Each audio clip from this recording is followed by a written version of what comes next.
Chapter 369, Inception. I've been recognized. Klein instantly fell into shock as he nearly entered combat mode. Even if he didn't use his spirit vision, he could tell from Emlyn White's tone and words that he wasn't lying. He was very confident and certain. Just as the tense feelings rose in him, Klein suddenly thought of something. Why should I worry about that? Then, he answered his own question in his mind, so what if I was recognized? The current situation is different from what it was 2 months ago. I was left flustered by the incident with Ambassador Bakerland in front of the official Beyonders. I was rushing around, trying to grasp at every possible straw. In the process, I ended up making contact with Beyonder circles, and even the possibility of me becoming a Beyonder was quite plausible. Therefore, even if my identity as a Beyonder was exposed, they wouldn't think too deeply about it and dig up my past. And it's very likely that Detective Isengard Stanton is a Beyonder, and he maintains good relations with the police and the official Beyonder organizations. He had speculated that I was the same as him and tried to gently rope me in. In this regard, I can barely be counted as a borderline member of the official Beyonders, and if anything were to happen, I wouldn't necessarily be imprisoned. More importantly, I have already made my current image so deeply ingrained that I don't have to worry about any wanted posters. If anything goes wrong, then I can just abandon 15 Minsk Street and my identity as Sherlock Moriarty. So, what's there to worry about? Yes, before I came here, I had also performed a divination, and the revelation was that there was almost no danger. As these thoughts flashed across his mind, Klein's contracted pupils, slightly appalled expression, and his fight or flight state eased, as if he was discussing the day's weather with Emlyn White. Seeing his calm expression, Emlyn White raised his eyebrows, took a few steps to the side, and squeezed past him before slowly sitting to his side. The vampire looked at Bishop Utravsky, who was leading the believers in the rite of Holy Communion, and he said with a sneer, "Mr. Detective, aren't you afraid that I'll go to the police station and shout out loud that you're a Beyonder?" Similarly, Klein looked forward and said without turning his head, "I'll go with you and shout out loud that there's a vampire. Come on, let's have an internecine outcome. Do you think I'm afraid of you?" Emlyn White's expression stiffened. He raised his right index finger and said, "Sanguine, a noble sanguine. Got it?" Before Klein could speak, seeing that Bishop Utravsky was preoccupied with the rites of Holy Communion, Emlyn White chuckled and said, "Regardless, I'm finally going to be free." I pretended to submit and told the old man that I was willing to convert to believing in Mother Earth and was deeply penitent for what I had done. Although I have no idea what was necessary to show repentance, it's not a problem to put on an act. That old man actually believed me like this, and he was very happy as well. He let me out on the spot, and he let me become a priest here. He told me that as long as I memorized the Holy Bible of the Church of Mother Earth, he would allow me to return home. That old fogey, who's all brawn and has become silly from his faith, sure is easy to fool. Easy to fool? Klein turned his head to look at the vampire. Looking smug, he looked forward and said, "Father Utravsky used to be a pirate. He probably killed far more people than the number of people your father has ever saved. Furthermore, most pirates don't trust their fellow crew members. Betrayal and trickery are common among them. To be a relatively successful pirate able to live to the end, Father Utravsky wouldn't be a person who's easily fooled, even if he's not a bright person." Emlyn White wore a look of disbelief as he wished to retort.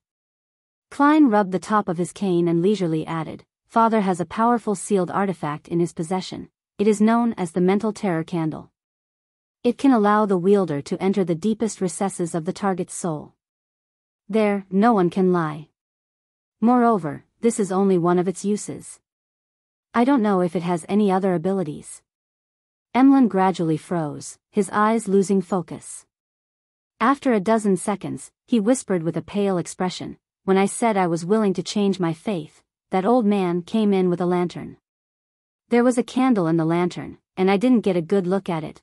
Klein tilted his head and gave Emlyn White a sympathetic glance. "Perhaps Father Utravsky used it to plant a seed in you, one that gradually and thoroughly makes you wholeheartedly believe in Mother Earth." The corner of Emlyn's mouth twitched, revealing a smile comparable to a zombie's. "I don't feel anything at all." It shouldn't be anything like you said. Besides, aren't my parents coming? They can blame the priest through ordinary people, saying that he forcefully detained me, forcing him to make a choice between sullying the Church of Mother Earth's reputation and letting me go. Isn't that a great idea? Klein maintained his look of pity, clasped his hands, and raised them to his nose, acting truly penitent. If I were Father Yutravsky, I would choose to call the police and have them determine the truth.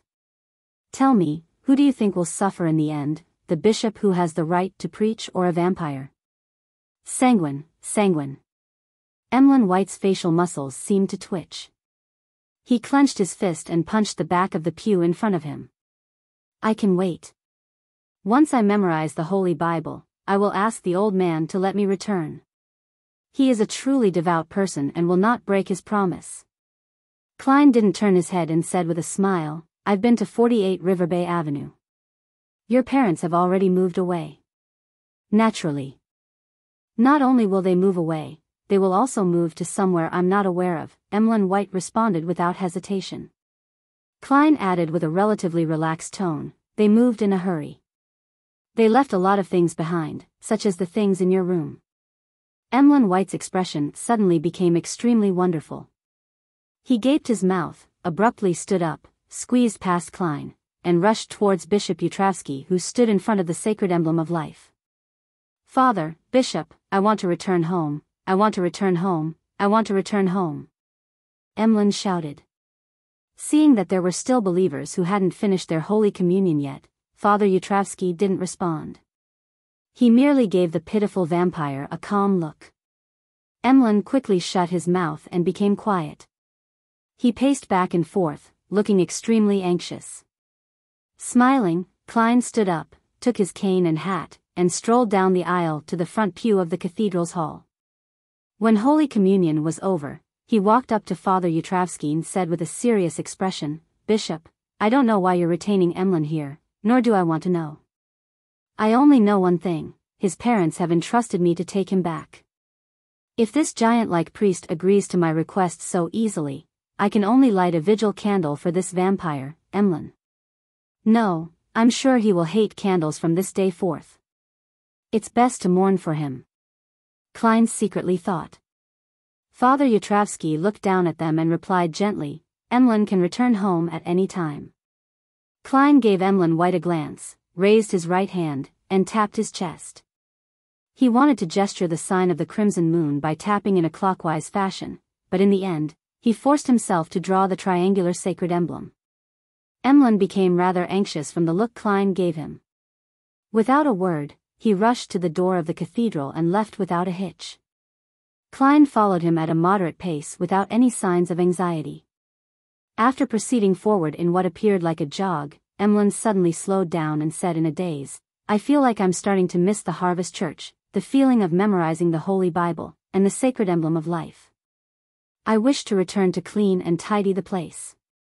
It'll only take an hour, this planted seed is even more vicious than I had imagined. No matter where this vampire goes, he will return to the Harvest Church every day and work for an hour? That's actually quite all right. At the very least, the seed, which was planted, didn't change Emlyn's faith. In a way, he's showing him some respect, but why did I use the word respect? That candle is called Mental Terror Candle, and it's said to be from a dragon. The spectator pathway is rather scary. Klein tapped his cane and said, Do you need me to remind you of anything? There's no need. Emlyn's expression distorted as he angrily said, I will fight this feeling. I'm going to move to Mid-Seashire or Faysac. I don't believe that I'd still wish to return when I've left Backlund. He gritted his teeth and suddenly exhaled. Let's take the carriage back to River Bay Avenue. All right, Klein responded nonchalantly. After a few steps, Emlyn stopped a rental carriage. Just as he was about to board the carriage, his back stiffened for 2 seconds. Then, he said so quietly that Klein could barely hear him, I don't have any money on me. I do. Klein smiled. Emlyn stopped talking and got onto the carriage. Klein sat across him, and as the carriage began to move off, he asked, as if in thought, Your father is a doctor? One that possesses outstanding skills in drugs and medicine? Although he was listless, Emlyn raised his chin out of habit. This is the gift that we sanguine enjoy. The most outstanding potion masters are all from the sanguine. Is that so? Klein whispered to himself, his thoughts a mystery. Emlyn said after a moment of silence, "Write to your friend and tell him that I have returned to River Bay Avenue. My parents will come looking for me." "All right," Klein answered simply. After nearly 20 minutes, the carriage pulled into River Bay Avenue and stopped in front of Unit 48. After paying the fare, Klein got out of the carriage and saw Emlyn White look towards the bedroom, his expression becoming abnormally excited. Restraining himself, the vampire pressed his hand to his chest and bowed deeply at Klein. "In any case, I must thank you." Klein immediately revealed a smile. "There's no need to thank me. The bounty reward of finding you and the transportation fees will be obtained from your parents. Also, you have to concoct a medicine with beyonder effects to help me treat a patient. This is the reward that your family should pay." Chapter 370, The Audience's Applause. Bounty Reward, Transportation Fees, and Medicine with Beyonder Effects. Emlyn White was left momentarily dazed when he first heard that. This was not the answer that he had expected. "What about your gentlemanliness?" The vampire thought in shock. As a detective, abiding by clear accounting principles is necessary. Besides, you've even delayed my visit to the Quelag Club. I don't know what food they've offered in limited supply for the past 2 days. Klein looked at Emlyn White as he joked and lampooned silently. After a few seconds, Emlyn forced a smile and said, "I have to see the patient before I can concoct the appropriate medicine." "From your tone, you sound really confident." Klein nodded thoughtfully. He then thought of a problem. The White family seems to be a family of outstanding potion scholars. If I were to really be injured and poisoned, then I can come to them for treatment. Wouldn't all of my efforts of going out of my way to get the apothecary formula from Father Yutravsky be for naught? I no longer need to nurture another aid that's good at healing. Reality sure does change faster than a plan. However, it's not really a waste either. I've already made back my investment from Miss Magician. For things like formulas, as long as it exists, it will always be valuable. Besides, the White family will definitely stay away from River Bay Avenue and live their lives with new secret identities. I might not be able to find them, so it's not that convenient. No, before the mental terror candles inducing thoughts are resolved, all I need to do is wait for Emlyn White at the Harvest Church. With this in mind, Klein took off his hat, bowed and said, "No problem, I will take you there when the time comes. I shall not waste your time any further." "Cheerio." Emlyn White's expression changed as he hesitantly said, "If you can remove the effect of the mental terror candle, then you will receive a greater bounty, and," he paused and raised his chin. "And the friendship of the sanguine. I'm a magician, and I possess the sun brooch and biological poison bottle. I'm only limited to mediumship when it comes to the aspect of one's psyche, so what can I do? Amongst the people I know, only Miss Justice is a close match, but she's only a sequence 8 telepathist. Unless you change your faith to the fool that doesn't belong to this era, then we will be able to find out how to use the knowledge recorded in the Book of Secrets to help you solve this problem through a corresponding ritual." Speaking of which, vampires seem to be worshippers of the primitive moon, very similar to the shaman king and the like. Could the ancient god recorded in the City of Silver, the vampire ancestor, Lilith, be the primitive moon? Klein said with a smile as his thoughts wandered, "I'll keep a lookout for ways to help you." Emlyn White nodded and didn't say anything else. He impatiently turned around and rushed to the door. If it wasn't for the fact that the carriage driver was still nearby, he would have spread his black bat wings and soared directly to the second floor. Klein laughed and shook his head emotively. He rode back in the same rental carriage and arrived at the steam metro not far away. He then made a transfer and returned to Sherwood Borough's 15 Minsk Street. Before entering the room, Klein, who had become accustomed to opening the letterbox, checked for letters. To his surprise, there really was a letter. There was no stamp on the letter. It was addressed to Detective Sherlock Moriarty and was signed off with Jürgen Cooper. Lawyer Jürgen? Puzzled, Klein picked up the envelope and tore it open. Under the light of the street lamp, he saw a piece of paper and 2 bills. The denominations of these 2 notes were 1 soldi and 5 soldi. A total of 6 soldi. I fed the cat 3 times during the period. The agreement was 2 soldi per instance. Realizing the reason, Klein opened the door and lit the gas lamp. As he unfolded the letter, he discovered that it didn't contain much, and the words that Jürgen had handwritten were as precise and serious as he was. Dear Detective Moriarty, thank you for taking care of Brody over the past few days. This is the reward you deserve. I rang the doorbell twice and found that you weren't at home, so I could only put the payment in an envelope and put it in your letterbox. As I might not be able to come back until tomorrow evening, I might miss the verbal agreement which my grandmother promised, tonight. As a lawyer, I value the validity of verbal agreements and hope that they will be carried out strictly. Finally, thank you once again. Jürgen Cooper. Mr. Lawyer, your gratitude is so dry and boring that it's even inferior to Brody's, but the explanation for your behavior is very detailed. It really fits the Jürgen style. Also, why place it in my mailbox? If this were Earth, in the time before I transmigrated, I might not even look at the mailbox downstairs for months. Klein smiled as he folded the bills and placed them in his pocket. Then, he took out a sheet of paper and wrote to Detective Stewart. After writing the beginning pleasantries, he wrote after some deliberation. I found Emlyn White at the Harvest Church near Tativa Street. It's a very small cathedral belonging to the Church of Mother Earth. It isn't very common in Lone. Emlyn White claimed that it was because of certain matters that he chose to run away from home. Afterwards, he was taken in by the bishop of the Harvest Church and stayed there, becoming a... Klein thought for a moment before writing down the word volunteer. Then he added simply, thanks to my persuasion, he has returned to 48 River Bay Avenue. However, he might visit the Harvest Church often for volunteer work. When he was done, Klein read through it, then he put down the pen and neatly folded the letter. He rummaged around for an envelope, but he didn't affix the corresponding stamp. He planned to hire someone to deliver it directly to Stewart's house the next day.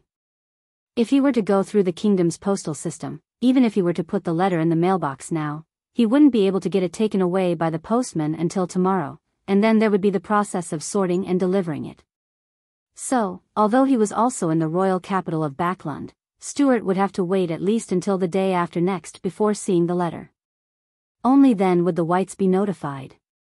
And during this period of time, Emlyn White was a penniless guy with only his figurines. This is also for the sake of receiving payment early. Klein chuckled, tidied up the coffee table, and returned to the second floor to brush his teeth and take a bath. On Wednesday morning, after spending 2 soldi and entrusting a rental carriage driver to deliver the letter, Klein bought some of the main ingredients for Desi's seafood rice, intending to cook fried rice today. He couldn't help but swallow a mouthful of saliva when he thought of the pearly white rice. After spending some time, he finally cooked a pot of fragrant fried rice with bacon and black tea after going through all sorts of hassles in the kitchen. It was so delicious that tears almost filled his eyes. This is truly a moving and nostalgic taste. After eating 2 large plates of fried rice, Klein sat down on the chair and rubbed his belly. As Emlyn White's situation had too many twists and turns, his performance had already ended before it had even really begun, and he couldn't achieve the desired goal. Thus, he could only look for another opportunity to take the initiative for a performance. However, Klein still benefited from this. Failure was also an experience, and it made him understand at least one thing: unlike ordinary magicians, my performance not only has aides, but it also has enemies and participants. Their reactions and choices can similarly affect its development. I have to consider all of these elements ahead of time. This is also a lesson. It's better to be taught a lesson over such a trivial matter than to be schooled when facing important matters. Klein looked at the empty plate in front of him and contemplated about what other performances he could initiate. After a moment of serious consideration, he realized that there weren't any. Of course, it wasn't absolute. They were just unsuitable for him to do them now. For example, Klein had always wanted to take care of that evil spirit in the fourth epoch ruins of the Tudor dynasty. But even if it was Sharon, who had the scarlet lunar corona, and Merrick, who had obtained the rampager beyonder characteristic of a wraith, Klein didn't think that they were able to fight against the high-sequence monster. It was even possible to end up dead before even knowing why. Taking the initiative to perform isn't equivalent to courting death. It's not about using one's life to perform. Klein warned himself. There was something else he wanted to do, but he didn't think there was much of a chance. It was to find the strange child, Wuxia Septon, who had brought bad luck to the surgeon, Aaron. Klein had always been interested in the tarot card which the child possessed, and he wanted to confirm if it was a mystical item. Unfortunately, this case had already been taken over by the Nighthawks, and Klein didn't want to get involved with his former colleagues. I'll wait for Dr. Aaron's break time before heading to the Quelag Club and asking about the progress, and then I'll decide what to do. Klein's thoughts quickly took shape. According to what he knew, Dr. Aaron was usually free on Friday afternoons and Sundays, in which he would play tennis at the Quelag Club. Klein had also confirmed one thing through today's Backlund Morning Post. There would be a Beyonder gathering tomorrow night organized by Eye of Wisdom. I can't sell the werewolf Beyonder characteristic or the biological poison bottle for the time being. I can't even find someone to turn the former into a mystical item. The high-sequence Beyonders of the Rose School of Thought are definitely still active nearby, filled with rage. I bet they can't wait to find Sharon, Merrick, and their helper before tearing them apart.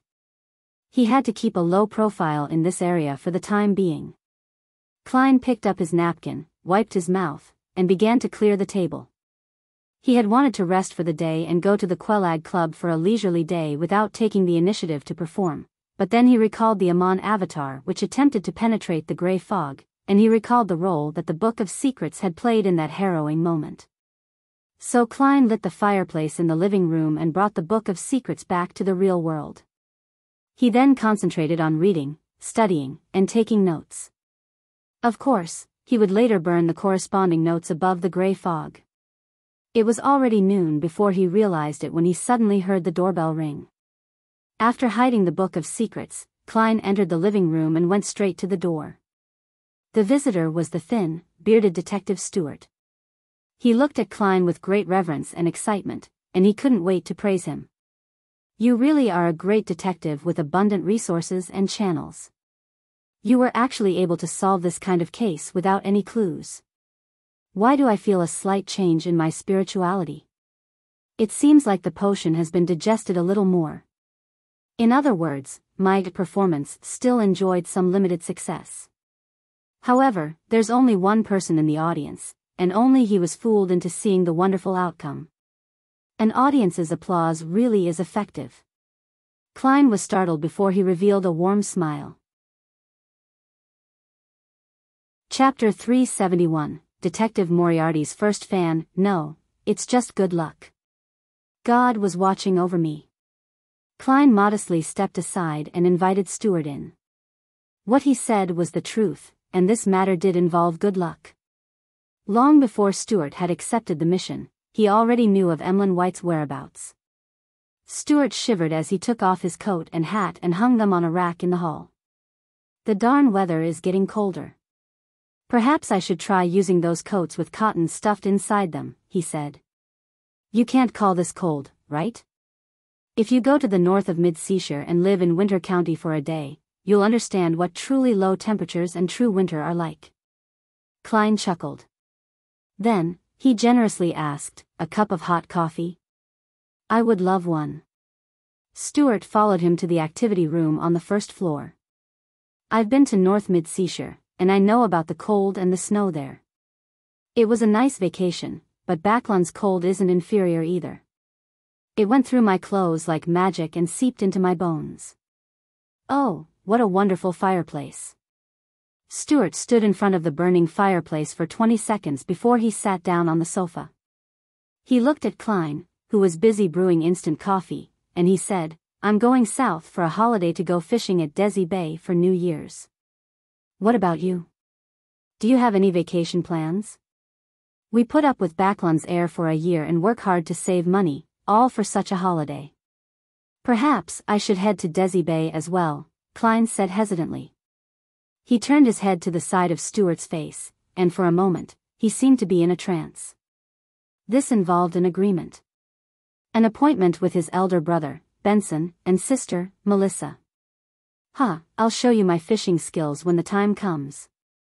Stuart continued without end, we still aren't rich enough, otherwise I'd like to travel to Faysac, Intis, and even to the southern continent. After he finished making the coffee, Klein handed the man a white porcelain cup. He took 2 steps back and sat down across from him. Holding the cup in his hand, Stuart took 2 deep breaths of the fragrant and warm steam. After resting for a few seconds, he put the cup down and said very formally, according to our agreement, I'll share the reward I received this time with you. The whites gave a total of £50, and you obviously did more than I did. Sherlock, how about £30? I still have to pay my informants for their work. Only £50? A vampire is only worth £50? Klein couldn't help but silently lampoon. But he also knew that it wasn't that the whites didn't want to increase the bounty, it was because they were worried about giving too much money and scaring the detectives into making unnecessary associations, attracting the attention of the police or some official beyonder organization. To the average private detective, a £50 mission was already tempting enough, and Klein had only used £7 back then to hire detectives to investigate all the red chimney houses in the whole of Tingen City and the towns along its outskirts. In addition, the whites gave you an extra £1, claiming it's for your transportation expenses for the past few days. Looking somewhat puzzled, Stuart produced 6 £5 notes and 1 £1 note. Klein reached out to take them, casually checked their authenticity and didn't explain the transportation fees. Stuart didn't ask any further questions and instead said with a smile, apart from Mr. Stanton, you're the best detective I've ever met. Did you join this profession midway, or have you studied under a great detective prior to this? What great detective have I studied under? There's quite a number. There's Sherlock Holmes, Hercule Poirot, the forever elementary school student, and that guy who swindles others in the name of his grandfather Sup. Klein silently lampooned. He thought and said, I come from mid-seashire, and I did various jobs before I became a detective. That's why you're so rich in knowledge and experience. Stuart said in enlightenment. Hey, I'm a bit embarrassed by your flattery. Klein smiled but didn't respond. Stuart took a sip of his coffee and said, Sherlock, I hope you can provide me with help in the future if I encounter a difficult case that I'm unable to solve. My social connections in the detective circles have widened. Klein replied cautiously, if I have the time when the time comes. After some idle conversation, Stuart tactfully offered to take his leave, and Klein accompanied him to the door. After putting on his coat and hat, Stuart was about to open the door and leave when he suddenly turned around and sincerely said, Sherlock, you live too simply. Your talent deserves better coffee. Ah. Klein was stunned for a moment, but then he immediately felt a bit embarrassed. He laughed dryly and said, I can't tell the quality of the coffee. It's all the same to me. After sending Stuart off, Klein went to the butcher's to buy a few ox bones and some beef. He went to the vegetable shop to buy some ingredients such as white radish, rounding up all the required condiments. He wanted to prepare beef bone radish soup for dinner and eat it with the leftover rice. As for noon, he found a random restaurant on the streets and ate a small serving of lamb chop.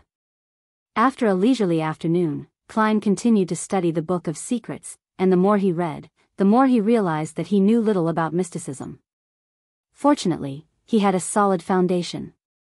He quickly grasped many things once he came into contact with them and pondered over them. In the evening, he smelled the tantalizing fragrance of the beef bone soup, and his Adam's apple bobbed up and down twice. He heard the doorbell again, as though it was a bugle to signal dinner time. Gulping down his saliva, Klein walked behind the door and reached for the handle. The image of the visitor naturally appeared in his mind. It was the handsome but not masculine red-eyed vampire, Emlyn White. There's no need to rush him at all. What a man of his word. Klein opened the door and smiled. "Good evening, Mr. White." Emlyn raised his chin, letting his impatience show in his expression. He was about to say something when Klein looked at his brown clerical robes and said with a knowing smile, "You just came over from the Harvest Church? Who was the one who said he could resist last night?" Unable to maintain his gentlemanly demeanor, Emlyn gritted his teeth and said, that old man. Damn it, how do I get rid of this inducing suggestion?" Before Klein could reply, he patted the clothes on his chest and said with a stern face, "Take me to the patient. There's a good dinner waiting for me." As he spoke, he sniffed indiscernibly, as if he had smelled something. Klein picked up his coat and hat without saying another word. "All right, I'll take you there now." After closing the door and taking a few steps, he cautiously asked, "Do you have a certificate to practice medicine? How else am I supposed to convince Lawyer Jurgen to allow Mrs. Doris to take the medicine?" Emlyn looked up at the sky at a 45-degree angle and said, "I don't need those papers to prove my abilities." Before Klein frowned, he casually added, "It's too simple. I obtained it easily by going through the process." This tone makes it sound like he's rather proud of receiving a certificate for practicing medicine. Klein smiled without a word. Looking at the wet ground in front of him, Emlyn casually said, "Do you know what I like most about Backlund?" "What?" Klein responded without any curiosity. Emlyn chuckled and said, "The persistent gloomy sky with fog that blots out the sun. This allows me to go out during the day without feeling too much discomfort. It's great, except for the air." In other words, the sun really would deal certain damage to vampires? "Fortunately, I thought of this yesterday and didn't bring the sun brooch with me, otherwise, I wouldn't be able to communicate with Emlyn." Klein seemed to gain an understanding. As they conversed, they had already arrived outside the Jurgens, and Klein went up to ring the doorbell. After a while, the door opened, and Mrs. Doris, who was dressed thickly at home, said with pleasant surprise, "Mr. Detective, I wasn't expecting you." Brody the black cat crouched to the side, looking at Emlyn warily, as though it felt that something was amiss about him. Klein pointed to the vampire beside him. "I became acquainted with a doctor who's good at treating lung diseases, so I've asked him to come and give you a checkup. Let me do the introductions. This is Dr. Emlyn White." "Is that so? You still actually remembered this? What a good child." Doris happily invited the two inside. "Child." Klein's mouth twitched, but he didn't say anything in the end. On the way into the living room, Emlyn whispered, "The patient's problems are irreversible. She's very old and rather weak. Even if I give her the medicine, she would only be able to live through this winter. She would pass away in 3 to 5 years. Unless she's given an immortal potion or the like as spoken in the legends, that's all that can be done. Or should I turn her into a sanguine? But at her age, she can no longer endure the changes a beyonder characteristic can do to her body. Furthermore, my parents and I don't have any excess characteristics left. Irreversible." Klein was startled and silently sighed. He said to Emlyn, "Make her the medicine first. We'll leave that to after the winter."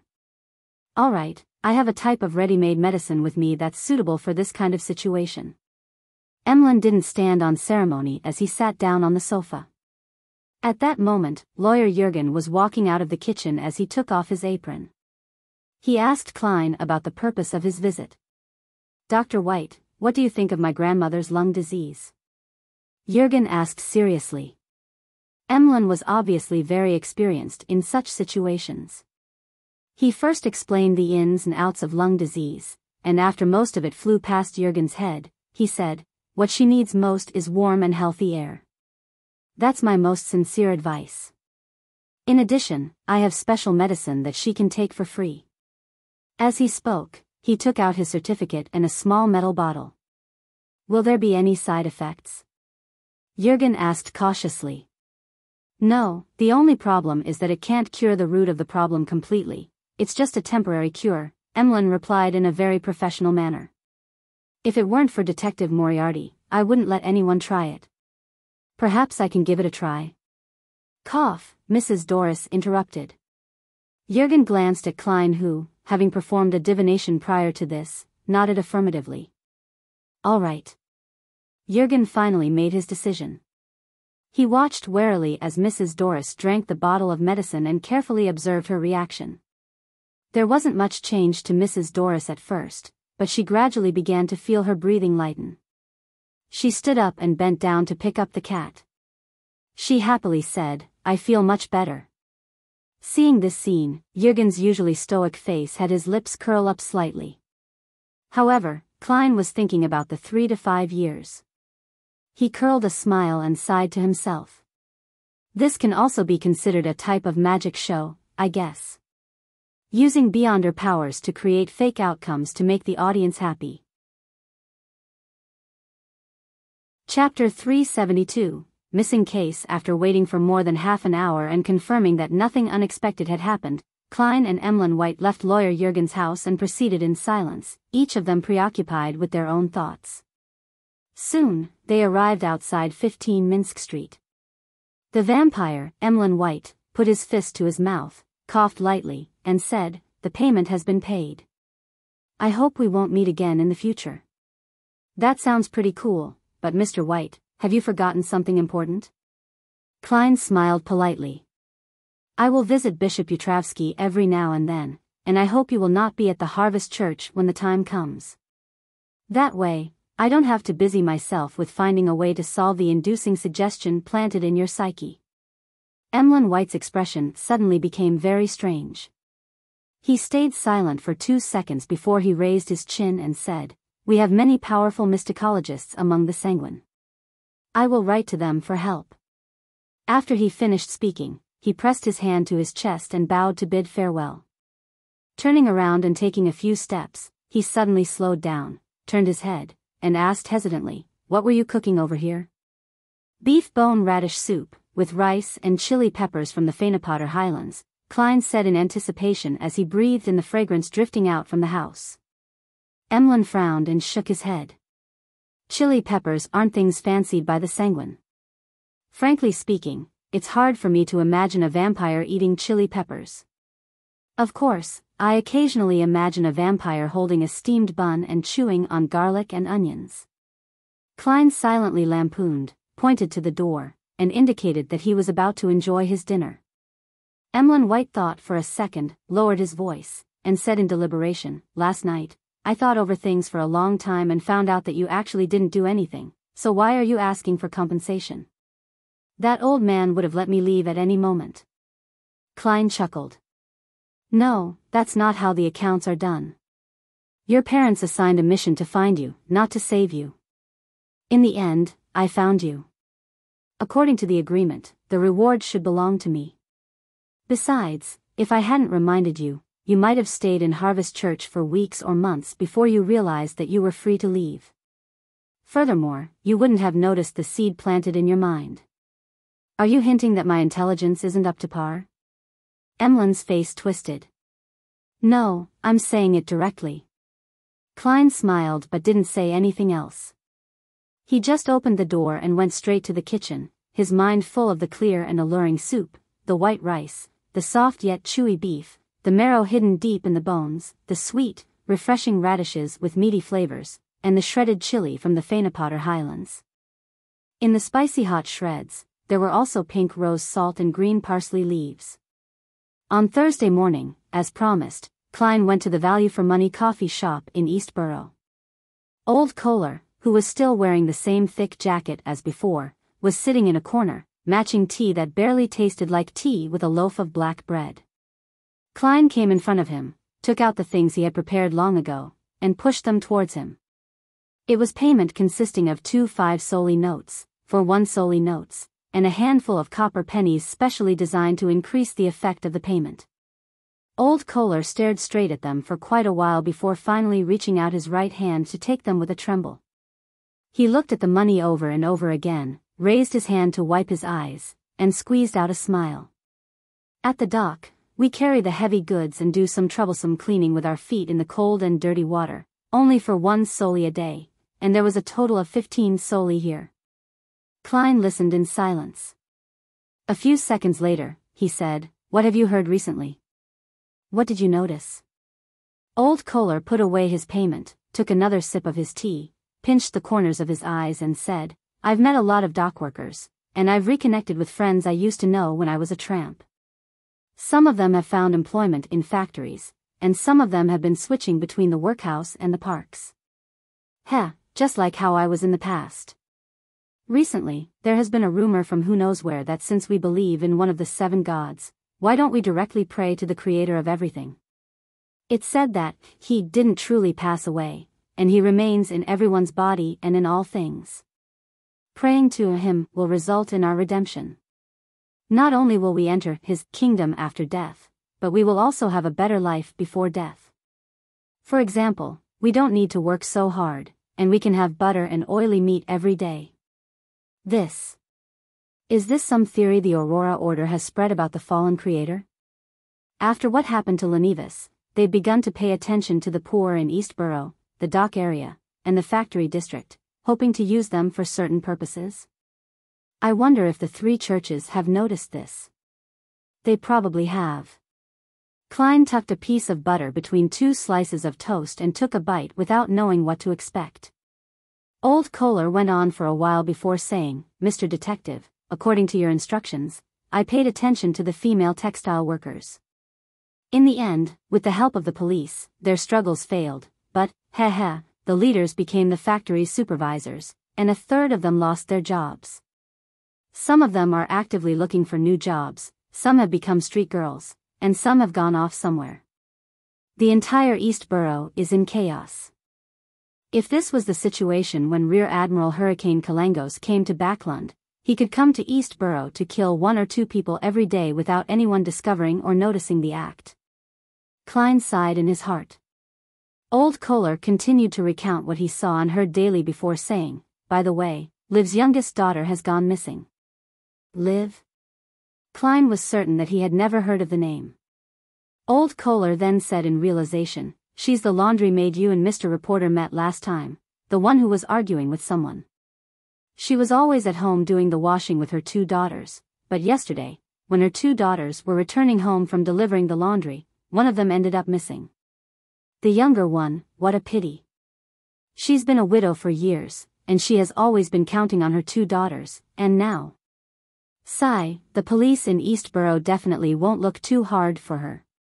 Unlucky people tend to meet with even worse situations because they have no ability to resist danger or change their environment.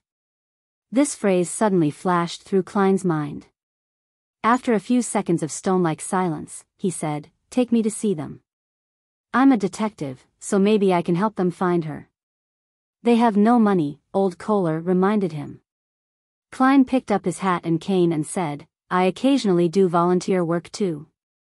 Sherwood Borough, in the apartment which the 2 ladies originally rented. Zio had resumed her life as a bounty hunter, and Furs hastened the pace of her new book, hoping to save the money needed for the Beyonder ingredients required by the Trickmaster potion. But writing a book wasn't something one could write that easily. Furs scratched her hair irritably and decided to go out for a walk to seek out inspiration. As she walked, she found that she had unknowingly returned to a familiar place. Diagonally ahead of her was the Yosefov Clinic, a fairly large private clinic where she had first worked. After staring at it for a while, Furs thought of the old lady who had guided her into the Beyonder world. She turned into a small alley on the right and took a shortcut to a nearby street. The 2 sides of the street had leaves fluttering down the parasol tree. It was a relatively quiet place. Furs remembered that the old lady lived at Unit 39. Back then, she would occasionally visit personally to deliver medicine, give injections, or even to help with the daily chores. It's almost been 3 years. That place should have been rented out again. There might have been several changes in tenants. I still remember when I came to tidy up the items she left behind.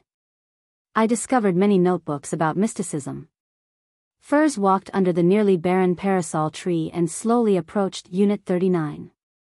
As she recalled her past experiences, she gradually gained some inspiration for writing. At that moment, she saw an old man in a heavy woolen coat and a black half-top hat standing in front of Unit 39. He had rung the bell 3 times. After a few minutes, seeing that no one was opening the door, the old man with blue eyes shook his head and turned around. He whispered in puzzlement, still no one. He suddenly noticed Furs, who was looking at him from nearby. He hurriedly walked over, gently and urgently smiled, and said, "Beautiful lady, do you live in this district? Do you know Labero and Elisa?" "Elisa? Isn't that the old lady's name? There haven't been any tenants in this house lately?" After some deliberation, Furs said, "I don't know if the Mrs. Elisa I know is the one you're looking for. She lived here for a long time, but she passed away 3 years ago." "Passed away 3 years ago? What about Labero?" the old man with wrinkles at the corners of his eyes hurriedly asked. "Her husband passed away even earlier than she did," Furs answered honestly. The elder was momentarily stunned before revealing a sorrowful expression. After a moment of silence, he said, "Thank you, good lady. I am the elder brother of Labero, and I've been living in Mid-Seashire all this time. As I haven't received any letters from them for a long time, I decided to come and pay them a visit. Can you tell me what happened to them in the past few years?" Mrs. Elisa's husband's elder brother. Could he be a descendant of the family she spoke of? Furs suddenly snapped to her senses and replied with a smile, "No problem." She quickly thought through what she could and couldn't say. The elder pointed behind him and said, "There's quite a nice coffee shop over there." Klein once again stepped into the humid room of a slightly old apartment in Eastborough. He saw the woman who had quarreled with the street girl last time over her contempt towards her profession. She was standing in a pile of clothes. Her wrinkled face had lost a lot of its spirit, she lost her laborious drive, and she looked lifeless. As for her eldest daughter, the 17 to 18-year-old girl who was sitting by the bed and washing clothes, she kept sobbing. "It's all my fault. I didn't watch over her properly. I shouldn't have taken her into the secluded alley. She even said that she was going to learn a few more words at the free school tonight. It's my fault, it's all my fault." Liv suddenly regained her senses and turned to look at her eldest daughter. She wiped away her sad expression and berated her fiercely, "What are you crying for? Get up and wash the clothes. Do you want to starve? Do you plan on not even being able to attend the free school?" After screaming, she saw Klein and old Kohler at the door. "Old Kohler. This is?" she asked doubtfully. Chapter 373, Search. Old Kohler seemed to be slightly afraid of her ferocity as he subconsciously took a step back. "Liv, this is a detective, and he wishes to help you find Daisy." Liv's wrinkled, peeling face turned to Klein and said coldly, "We've already made a police report." Although she was perhaps in her 30s, she looked to be in her 50s. Klein looked around the room where many wet clothes hung. He vaguely remembered the last time he was here.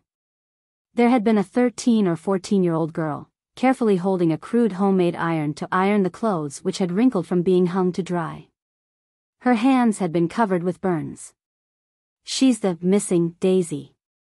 Klein looked back at the laundry maid, Liv, and said in a neutral tone, "Do you believe that the Eastborough police will really be looking for Daisy? Are you sure the people who caused Daisy to go missing wouldn't cast their sights on your family? Do you wish to lose another daughter after losing one?" When the cruel yet heart-wrenching words reached Liv's ears, the indifferent expression on her face slowly crumbled. She turned agape, but she couldn't say anything. The corners of her eyes gradually turned red. She abruptly lowered her head and muttered to herself in pain and despair, "I don't have any money." The room suddenly became silent. Even the sobbing girl didn't make another sound. Klein pursed his lips and let out a silent sigh. "I occasionally do volunteer work, simply to help others. Heh, I haven't done so in a long time, so please give me a chance." "Volunteer work?" Liv lifted her head and ruminated over the phrase. Klein nodded slightly and answered, "The job will be done pro bono. No, it is not completely free either. Kindness will bring me great satisfaction. Since you have no other solutions, why not give it a try?" Liv was silent for a moment. She raised her hand, which had wrinkled from being soaked in water for an extended period of time, wiped her eyes, and said in a low voice, Mr. Detective, you really are a kind and good gentleman." Her voice suddenly became choked with sobs. This was what happened. At midday before yesterday, at noon, Daisy delivered a load of washed laundry under Freja's lead. It was just outside Eastborough, and they needed to cross several streets. In order to rush back for lunch, Freja had chosen a secluded alley, but a momentary distraction left her realizing that Daisy, who had been following her, was gone. She retraced her route but never found Daisy, and Daisy hasn't come back yet. Where did this happen, Freja? The girl named Freja had already stood up, her eyes were red and puffy. She sobbed and said, right here in Broken Axe Lane, Mr. Detective. Will Daisy be all right? Probably, Klein replied without much of an expression. He looked around and asked, do you have anything that Daisy often carries? I can borrow a police dog. It has an excellent sense of smell and can be used to find a person based on the lingering scent. No, Liv thought for a moment and said with a sad expression. Freja once again shed tears. She felt as if the situation had turned into one of despair once again. Suddenly, she blinked and said, wait, there's something. Daisy's vocabulary book. Vocabulary book? Old Kohler asked. Liv sniffed and said, I make Freja and Daisy attend the free school at night. I can keep washing clothes, but they can't always be doing the same. This lady is such a good mother. Klein couldn't help but sigh. The free classes offered at night were set up by the 3 major churches or some charity organizations. From 8 to 10 o'clock in the evening, the school would be free of charge and would even provide stationery and a certain amount of paper. It was an education that was need-blind, and it would at most involve some religious knowledge. Klein had heard old Neil mention that he had once been a teacher for the Church of the Evernight Goddess for several years. Because there were very few people who volunteered to be teachers in the free school, a unique teaching method was established. Teachers would arrive early, gather the few students who had the best academic progress, imbue them with the content for that day's class, and then put them in charge of teaching the different classes. The teachers would supervise, correcting any mistakes. It was called a tutorial system. Corresponding to the free classes were the free organizations such as the Technical Workers' Workshop, which were truly accessible to the poor, and one of the few outlets to escape from poverty. Unfortunately, there were too few similar organizations, and it was difficult for them to play a substantial role. At this moment, the sobbing Freja added, Daisy liked studying very much. She was made the tutor of her class by her teacher. She would put together the vocabulary words she had copied and hug them in her bed every day. She would wake up early and go out into the street to recite them under the light of dawn. She's always found it regretful that there are no street lamps around here. As she spoke, Freja rushed back to the bunk bed and took out a stack of crumpled paper from under the tattered pillow. Due to it being in a humid environment for extended periods of time, the words that were copied on it had already smudged. The edges of the sheets of paper were worn out, as though they had been turned over and over by someone for a long time. Mr. Detective, is this okay? Freja handed Klein the so-called vocabulary book, which had no binding at all, and anxiously asked. Yes, Klein answered very simply. He wasn't trying to comfort Freja. Although it wasn't the kind of items Daisy carried around all the time, it was something that had accompanied her all this while. Moreover, it had been projected with Daisy's strong will. It was excellent for using it as dowsing to seek her out. He casually flipped through the vocabulary book and said, then I'll start taking action. The earlier I find Daisy, the better. Liv and Freja were unable to find words to describe their feelings. All they could do was watch as Klein and Old Kohler leave, repeating the words, thank you, Mr. Detective, and, thank you, good gentleman. After leaving the apartment, Klein turned to Old Kohler and said, you should pay attention to those female textile workers who lost their jobs, especially those who have neither found new jobs nor become street girls, and pay more attention to those who have gone off to unknown places. Pay attention to your own safety. Ask less and listen more. If you do this well, you'll get a bonus. All right. Old Kohler nodded heavily. He didn't immediately bid farewell. After hesitating for a moment, he asked with a tone full of expectation, "You'll find Daisy, won't you, Mr. Detective?" "I can only say that I will do my best." Klein didn't make any guarantees. Old Kohler sighed and smiled bitterly. "I've lost my child, so I'm very unwilling to see this sort of thing happen." He waved his hand and walked towards another street. Klein left the area at a leisurely pace, wrapping Daisy's vocabulary book around the head of the cane and, without attracting any attention, completed a dowsing rod seeking. There are results. Towards the northwest. For the time being, it's not possible to confirm if I'm suffering any interference or misdirection. He looked down at the direction in which the cane was going to fall and put out his palm to steady it. According to the revelation, Klein went all the way out of East Borough and hired a rental carriage. Half an hour later, the carriage, which occasionally changed directions, stopped at Iris Street, near Cherwood Borough and West Borough. It stopped in front of a house with a vast lawn, a wide garden, a small fountain square, and a marble statue. At this moment, Klein's cane had fallen down inside the carriage and was aimed straight at that direction. Through the window, Klein could see the guards patrolling inside the gates and ferocious dogs with their tongues out. The security inside was quite tight. More importantly, even without using divination, his spiritual intuition made him sense that there was great danger hidden within. What is this place? How can Daisy's disappearance involve such a dangerous place? Klein thought for a few seconds, then he told the carriage driver to keep going. The carriage driver replied with some surprise, "Sir, are you not here to visit Mr. Capim?" Capim? The name sounded extremely familiar to Klein. He smiled and asked, "Why do you think so?" "There will always be people coming out from East Borough who ride in my carriage all the way here." "Heh, this is the home of the rich and powerful Mr. Capim," the carriage driver casually replied. East Borough. Capim. Tycoon. Klein suddenly remembered who Capim was. There were many rumors that he was the leader of a bloody criminal organization which was stained with blood. He was involved in the disappearance of many innocent girls. And in reality, he was a tycoon who knew quite a few important figures. Without another word, Klein leaned back against the wall and half closed his eyes. The horse carriage slowly moved forward. The luxurious villa was left behind as it disappeared from the window. In a small booth in a coffee shop. Furs already knew that the old man across her was called Lawrence Nord, who came from Mid-Seashire's Constant City and was a public school teacher. He didn't know that Mrs. Alisa's husband was dead, nor that Mrs. Alisa had inherited his estate and become a beyonder, much less know that Mrs. Alisa had left me her relics. Could he also be a beyonder? Does he have the ability to divine?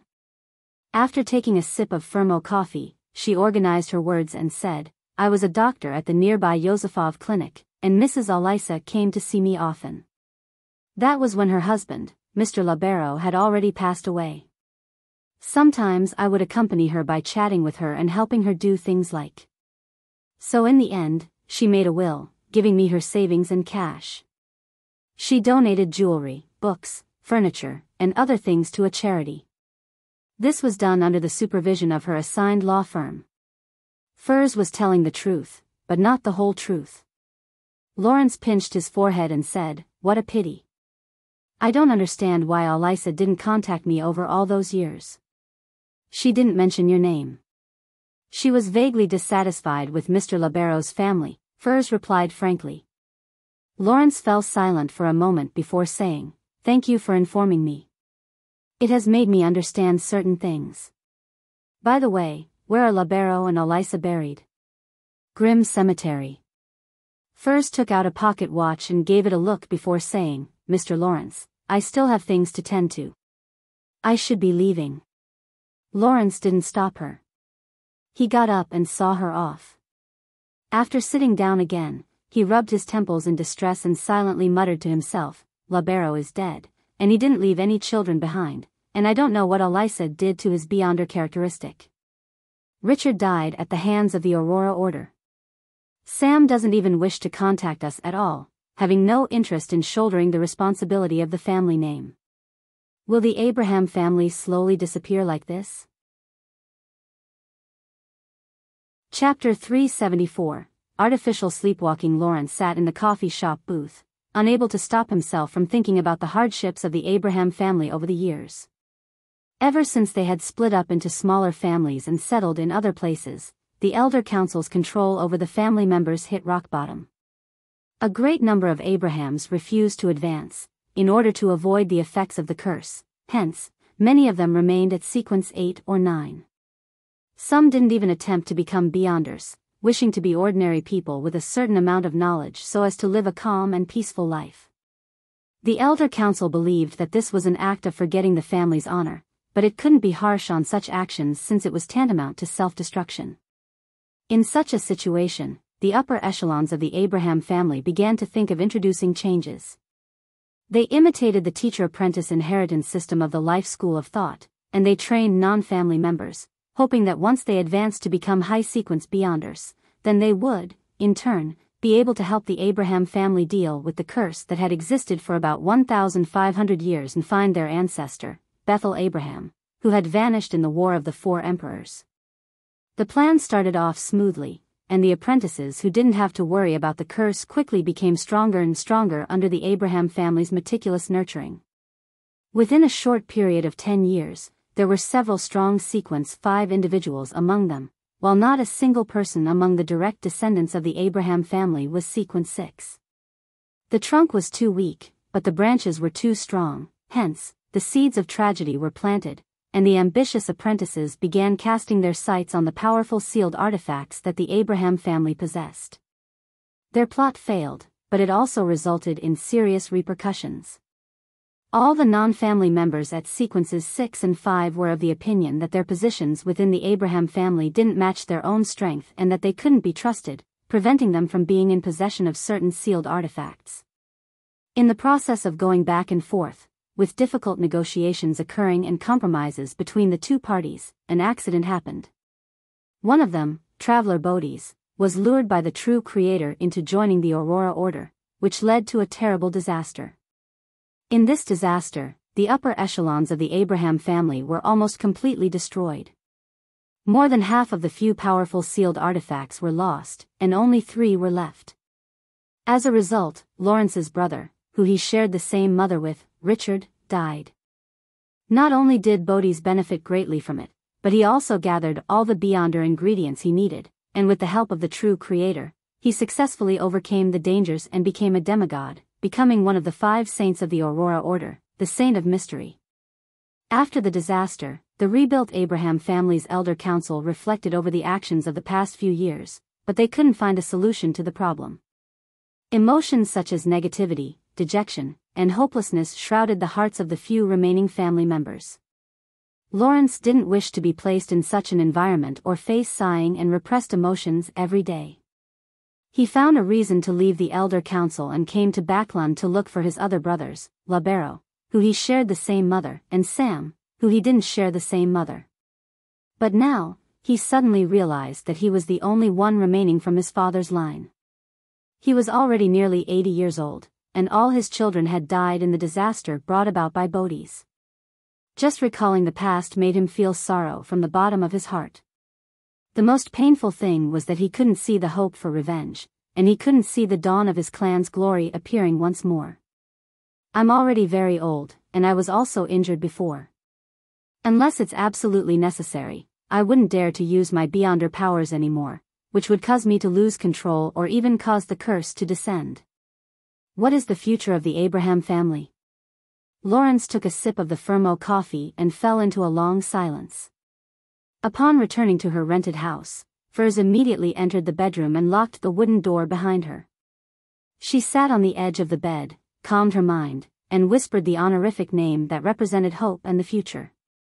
The fool that doesn't belong to this era, you are the mysterious ruler above the gray fog, you are the king of yellow and black who wields good luck. I wish to inform you of what I have encountered today. I met the elder brother of the husband of the old lady who made me become an apprentice. He seems to be a member of a certain family. I didn't mention anything related to mysticism, but I'm worried that he has extremely powerful divination abilities and will be able to find out the complete truth. At this moment, Klein happened to be above the gray fog.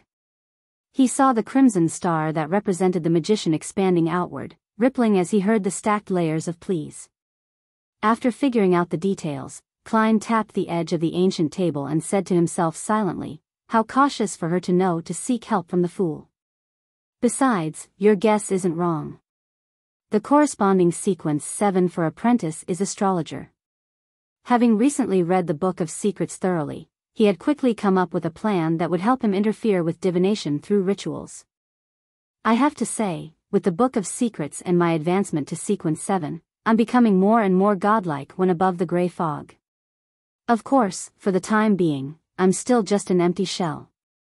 Speaking of which, I've been acting in front of Miss Justice and Mr. Hanged Man several times, fooling them completely. Why didn't I receive any feedback from my spirituality? The speed at which I digest the potion doesn't seem to be getting faster as a result. Does it have to happen in the real world? Yes, it might be possible that their applause, as an audience, has been blocked by the gray fog, preventing them from directly affecting me. Just like how the eternal blazing sun and the true creator are unable to penetrate the gray fog to find this mysterious space.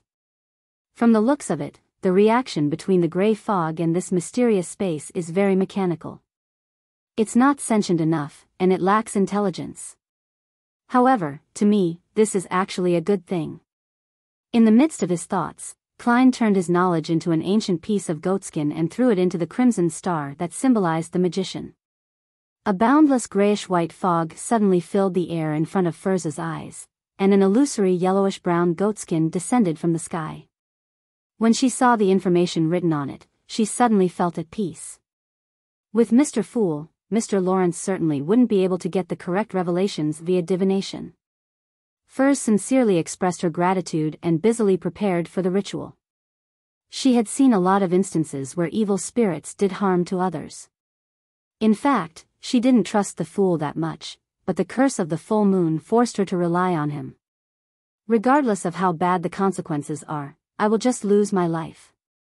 Without the help of Mr. Fool, I would have already lost control during the last blood moon and become a monster. Every day I live is a day gained. This is all given to me by Mr. Fool, and he can take it back at any time. Well, it's best if he doesn't." Furz took a breath and lit the 2 candles that symbolized the fool.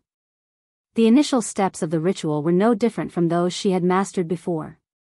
This continued until the candles were lit and the essential oils, extract, and herbal powder were thrown into the fire.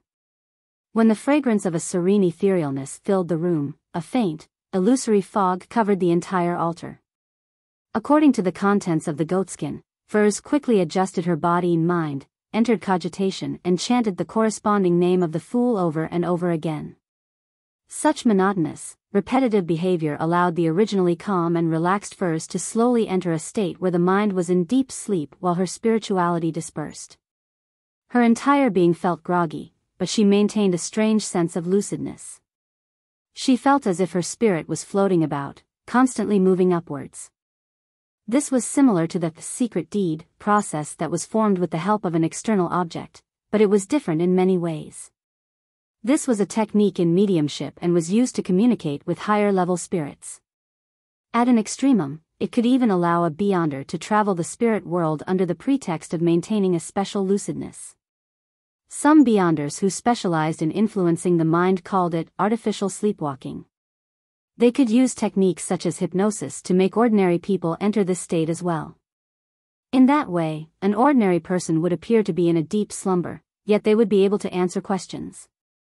Although their eyes and mouths were closed, they could detect the presence of various spirit bodies around them, thus, completing a certain degree of communication. The reason why Klein didn't let Furz use the secret deed ritual was that it could only give knowledge or direct effects such as purification or corruption, letting the target's mind gain a wonderful experience. It couldn't interfere with the divination or other matters done by another person. Simply put, the secret deed ritual directly affected the target's spirit body, astral projection, body of heart and mind, and ether body. The related positive or negative states were removed, and with the artificial sleepwalking ritual, it allowed Klein to do something indirect so as to deal with any outside interference. In a daze, Furs felt herself drifting back to the majestic old palace above the grey fog, and she saw Mr. Fool sitting high above, looking down at everything. Klein looked at the image of the magician projected by the dark red starlight. He unhurriedly picked up a paper figurine that he had found earlier from his trash pile in the corner. As a seer who had advanced twice, he had many ways to interfere with the divination of others, so he didn't need to rely on mystical items to help him. At this moment, due to the effects of the ritual, the mysterious space above the grey fog started to tremble slightly, and some of the power was flowing due to the perturbation.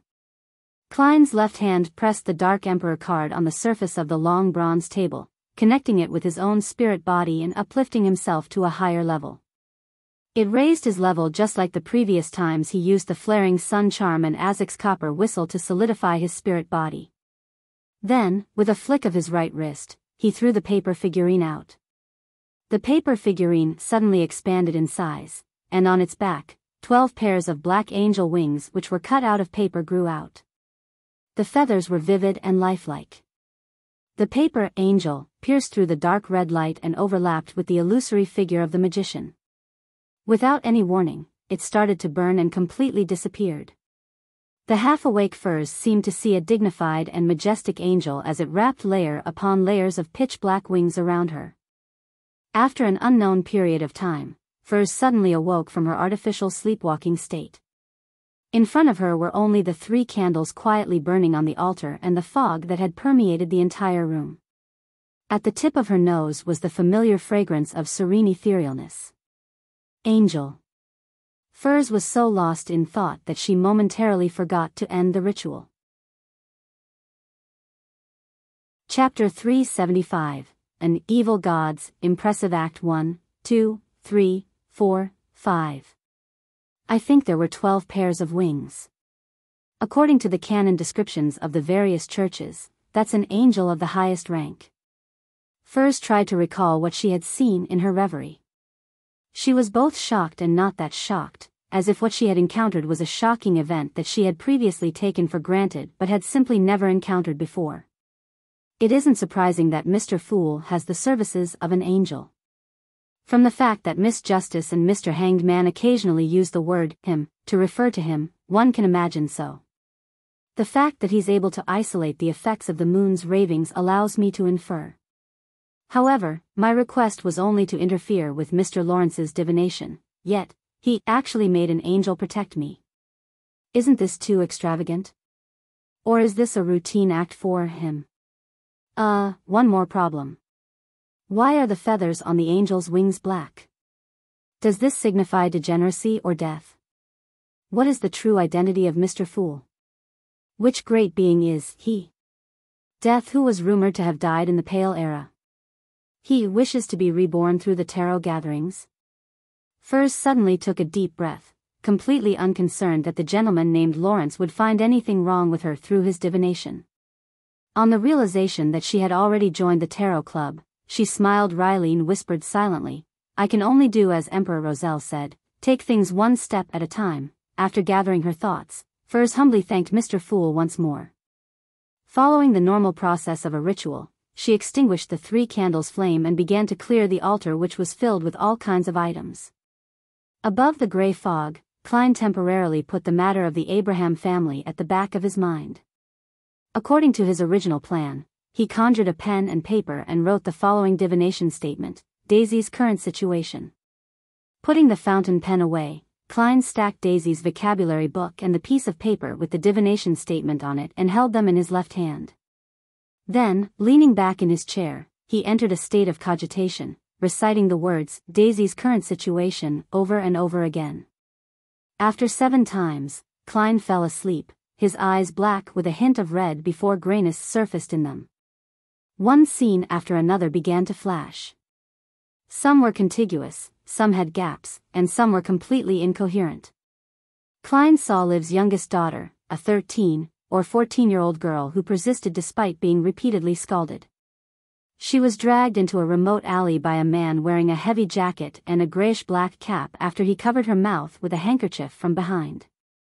Another man, who was dressed the same, took her legs, and they lifted her as they quickly walked away. Their destination was the carriage parked outside the alley. The whole incident was over in less than 2 minutes, and by the time Daisy's sister, Freja, returned to search for Daisy, the carriage was already gone. Within the carriage, a sharp, ice-cold dagger was held to the muddle-headed Daisy's face, and lewd threats rang in her ears. The carriage drove into the luxurious villa. Daisy was in a small, dark room, and from time to time, the sound of women's cries, screams, and curses echoed outside. Daisy woke up and cried out for help, but the door was opened, and she was kicked away. The pain made it impossible for her to get up. She wept as she constantly cried for Mother and Freja. Klein opened his eyes and realized that the paper he held in his left hand had already been crumpled by his tight grip. He had established that Capim was the mastermind behind the many disappearances of young ladies and that he was the boss of a criminal organization. The problem, however, was that the case shouldn't and couldn't involve powerful Beyonder forces. At most, there would be a few money-hungry Beyonders at sequence 7, 8, or 9 that were helping out. It wouldn't have made Klein's spiritual intuition give him warnings of intense danger the moment he approached the villa. Is Capim himself a sequence 6 or even sequence 5 Beyonder? However, it's not difficult for a Beyonder of this level to earn money. There's no need to do such dirty and complicated matters. He just has to find all the gangs and collect protection fees via a protection racket. It would be easy, and it wouldn't dirty his hands. Could there be some hidden plot behind Capim's human trafficking? As he pondered, Klein used the power of the gray fog to restore Daisy's vocabulary book to its original state. After a few seconds of silence, he took out another piece of goatskin and wrote a new divination statement: saving Daisy is a dangerous matter. After reading it carefully twice, Klein removed the spirit pendulum from his left wrist, letting the topaz pendant fall and hang above the surface of the paper, almost to the point of touching the statement. After taking a few seconds to compose himself, he closed his eyes and began to recite the divination statement he had just written. When he finished reciting it, Klein opened his eyes and looked at the pendulum in his left hand. The topaz pendant was rotating clockwise at a fairly fast frequency and with a rather high amplitude. This meant that saving Daisy was a rather dangerous act. However, it isn't one of total despair. There's still a possibility, a significant chance of success, as long as I can seize it. Klein deciphered the revelation from the spirit pendulum. He leaned back in his chair, closed his eyes, and said with a self-deprecating smile, "Wasn't I looking for an opportunity to perform? This is it. As a magician, I have to challenge something of a higher difficulty. Otherwise, I would be called a trick master and not a magician. Completing the seemingly impossible, even if the outcome is nothing but an illusion, that's the image of a magician in my heart. As for whether it's one of the rules or not, I still need confirmation." Klein tapped the edge of the ancient table and quickly made his decision. To him, the most troubling thing about saving Daisy and dealing with Capim was that he didn't know anything about Capim. He didn't know how many other Beyonders were in the villa or the sequences and pathways they had. This made Klein unable to make specific preparations. And for a magician, the first rule was, never perform unprepared. Many seemingly impromptu performances actually involved significant preparations. For example, long periods of practice or thorough mastery of diverting attention away from the situation. Should I get Miss Justice's help to learn more about Capim's background for my adorer? Klein seriously considered the options available to him. However, he quickly rejected this idea. No, I won't be able to receive detailed information.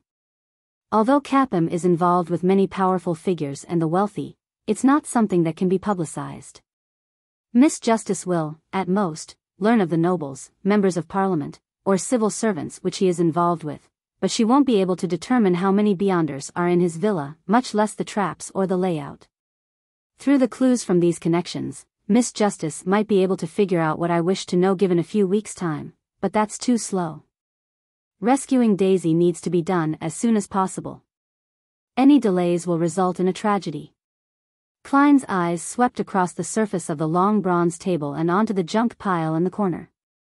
His mind began to formulate an idea.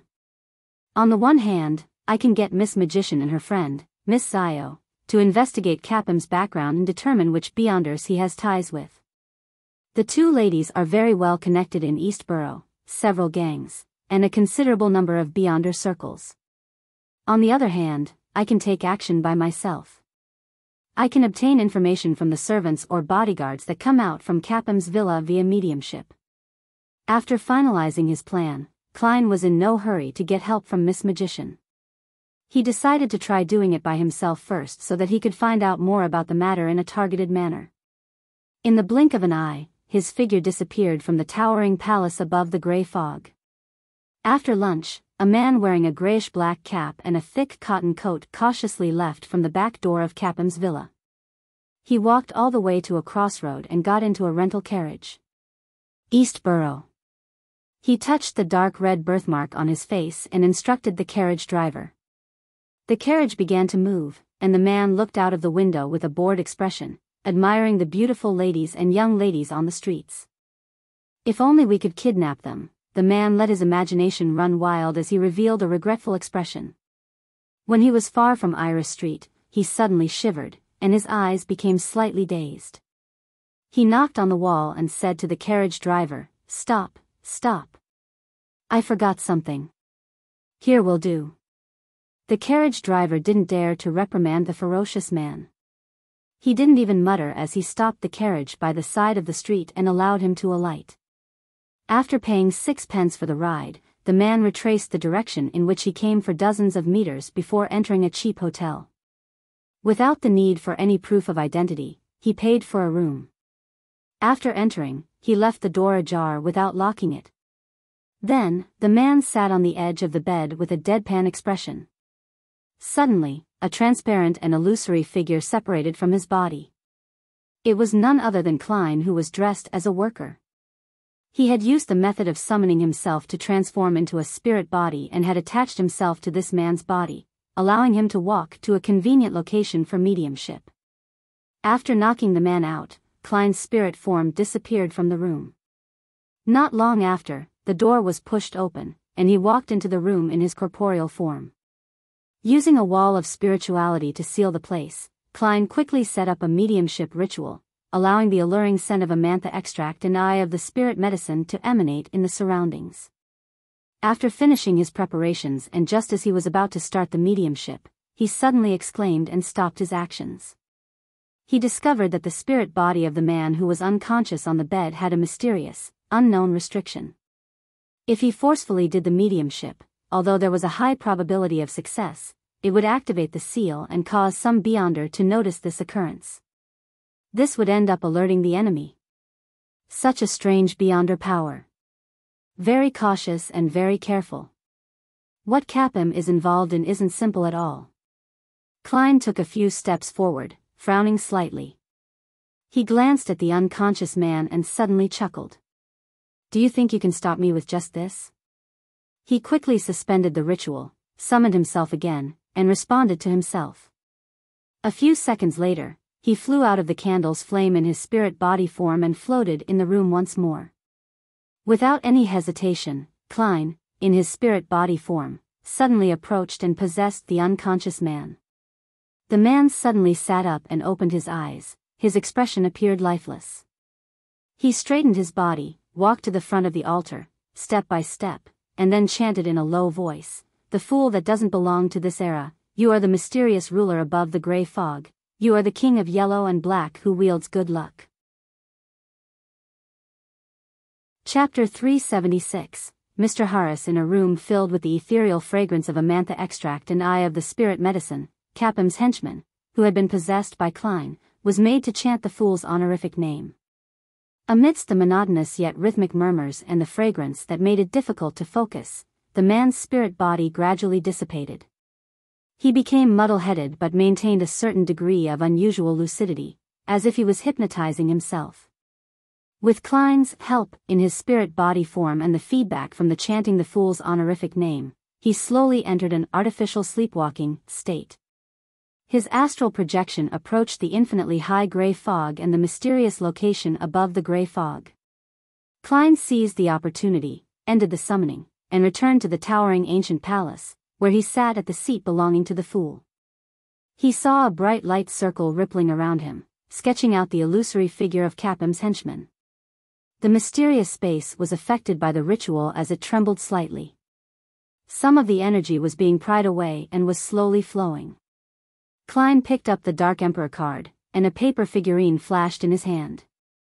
With a flick of his wrist, the paper figurine flew out and absorbed the sliver of energy that had been pried out of the gray fog. It then transformed into a man wearing a black cap and a thick cotton jacket. He looked identical to Capim's henchman, even his aura and feel was indistinguishable from the real person. This paper figurine overlapped with the target's illusory figure and helped him resist the mysterious and unknown restrictions placed within his spirit body. At the same time, Klein held the Dark Emperor card and spread his spirituality, touching the projection of Capim's henchman formed by the pure light. This was one of the applications of secret deeds, where a weak human and a great being were able to be a little in tune with each other, feeling the corresponding knowledge and gaining a wonderful spiritual experience. Unlike normal circumstances, Klein was playing the role of the great being in this instance. In this kind of close interactive state that belonged to a secret deed, humans could gain knowledge from great existences, and great existences could also naturally use questions to obtain the information they wanted. If it wasn't for Klein's inability to master the field of the mind, he would have been able to plant an inducing suggestion. What kind of powerful people are in Capim's villa? Klein asked through the interactive spirituality state. Without any resistance, the projection transmitted the memories to Klein, making him feel like he was watching a holographic film. The man in the cap stood respectfully and fearfully in the room. In front of him was a middle-aged gentleman in a black tailcoat and a white wig. This gentleman had a long, thin, and stern face, and his mouth was naturally pursed, giving off an exceptionally cold feeling. He followed the golden chain on his watch, took out a pocket watch of the same color, pressed it open to take a look, and then he said in a deep voice, "Look at me." The man in the cap didn't dare to disobey as he raised his head and looked in front of him. "Yes, Mr. Harras." Before he could finish his words, he saw a pair of eyes that flickered with a strange light, and he heard a command, "Maintain secrecy. You can't leak anything you see or hear in this villa to anyone else." The man in the cap trembled inexplicably, feeling that he had to do as the other party had ordered. He lowered his head again and said, "Yes, Mr. Harras." The man in the cap carried an unconscious girl along the stairs to the entrance of the basement. There was a small room that was separated from the others, and a bearded man with an unknown age was sitting inside it. This bearded man had a pair of frighteningly cold blue eyes. He held a thin piece of flannel in his hand and was carefully cleaning the grayish-white rifle on the table. The rifle was thick and long, connected through a pipe to a large mechanical box of the same color. It was a high-pressure steam rifle. That was a military-controlled item. "Mr. Belize," the man in the cap bowed his head in greeting. The man in the cap entered a neatly arranged underground structure which resembled a prison. He then locked the unconscious girl in one of the small rooms. He locked the door, returned to the corridor, and picked up the lantern he had been assigned. At that moment, he saw a figure slowly approaching from the other end of the corridor. The figure seemed to be able to see through the darkness without any lighting. With the aid of the lantern, the man in the cap realized that it was a woman in her 30s. The woman was wearing a brown bonnet, a thin white blouse, and suspenders, as well as leather boots that reached her knees. There were old scars on her face and a cruel smile at the corners of her mouth. The man in the cap lowered his head in fear as he stammered, "Ma'am Katie." The woman ignored him. Step by step, she approached him and walked past him, as though he was nothing more than air. When the lady named Katie had left, the man in the cap curled his lips and said, "Bitch. When you get into bed, you'll definitely be more energetic than a prostitute." He pushed up his crotch, held up the lantern, and left the basement. The man in the cap met two men in the grand hall that shimmered gold. One of them was about 1.65 meters tall, and he was a little plump. He didn't have any special features, but his eyes always had a frightening look. The other was slightly taller than 1.70 meters, and he looked a bit old. He had some wrinkles and a high nose bridge. His brown eyes were filled with spirit, and he didn't seem to have a look of deterrence. Mr. Capim, the man in the cap greeted the plump middle-aged man, then he said to another person, Mr. Parker. In the early light of dawn, the man in the cap met the cold middle-aged gentleman called Mr. Harras at the entrance to the basement. Harras, wearing a white hood, glanced at him, who was standing respectfully by the side. He indifferently stretched out his right palm towards the entrance of the basement and solemnly said, Confinement. Silently, there was a subtle difference in the surroundings. There are a total of 4 Beyonders. At least 4 of them. The strongest should be that Mr. Harras, a sequence 6 at the very least, or maybe even sequence 5. I wonder what pathway it is. It does seem similar to the Dark Emperor pathway. Relying on order and issuing commands? Judging from the scenes just now, the restrictions pertain only to the basement, not the entire villa. That's right. With so many people coming and going during the day, it would be too troublesome to enter and exit once the restrictions are in place. I wonder if it's the same at night. Klein analyzed the information he had just received and asked again, what's the overall layout of the villa? He quickly received feedback and saw a magnificent hall, a wide dining room, connected corridors, washrooms, and scenes of the basement. Through them, Klein pieced together in his mind the rough layout of Capim's villa. Feeling the drain on his spirituality, he asked a final question. Who are the important figures whom Capim is closely related to? The scene in front of his eyes was the magnificent hall from before. Half-naked girls were prostrating themselves while serving the guests drinks, letting them abuse them or fool around with them, otherwise, they were being dragged directly to a secluded spot to be ravaged. They were young, and their faces were bitter and numb. Any slight delay or lack of enthusiasm would result in them being whipped by Capim's attendants or maidservants. None of these servants showed a shred of sympathy despite seeing such evil scenes.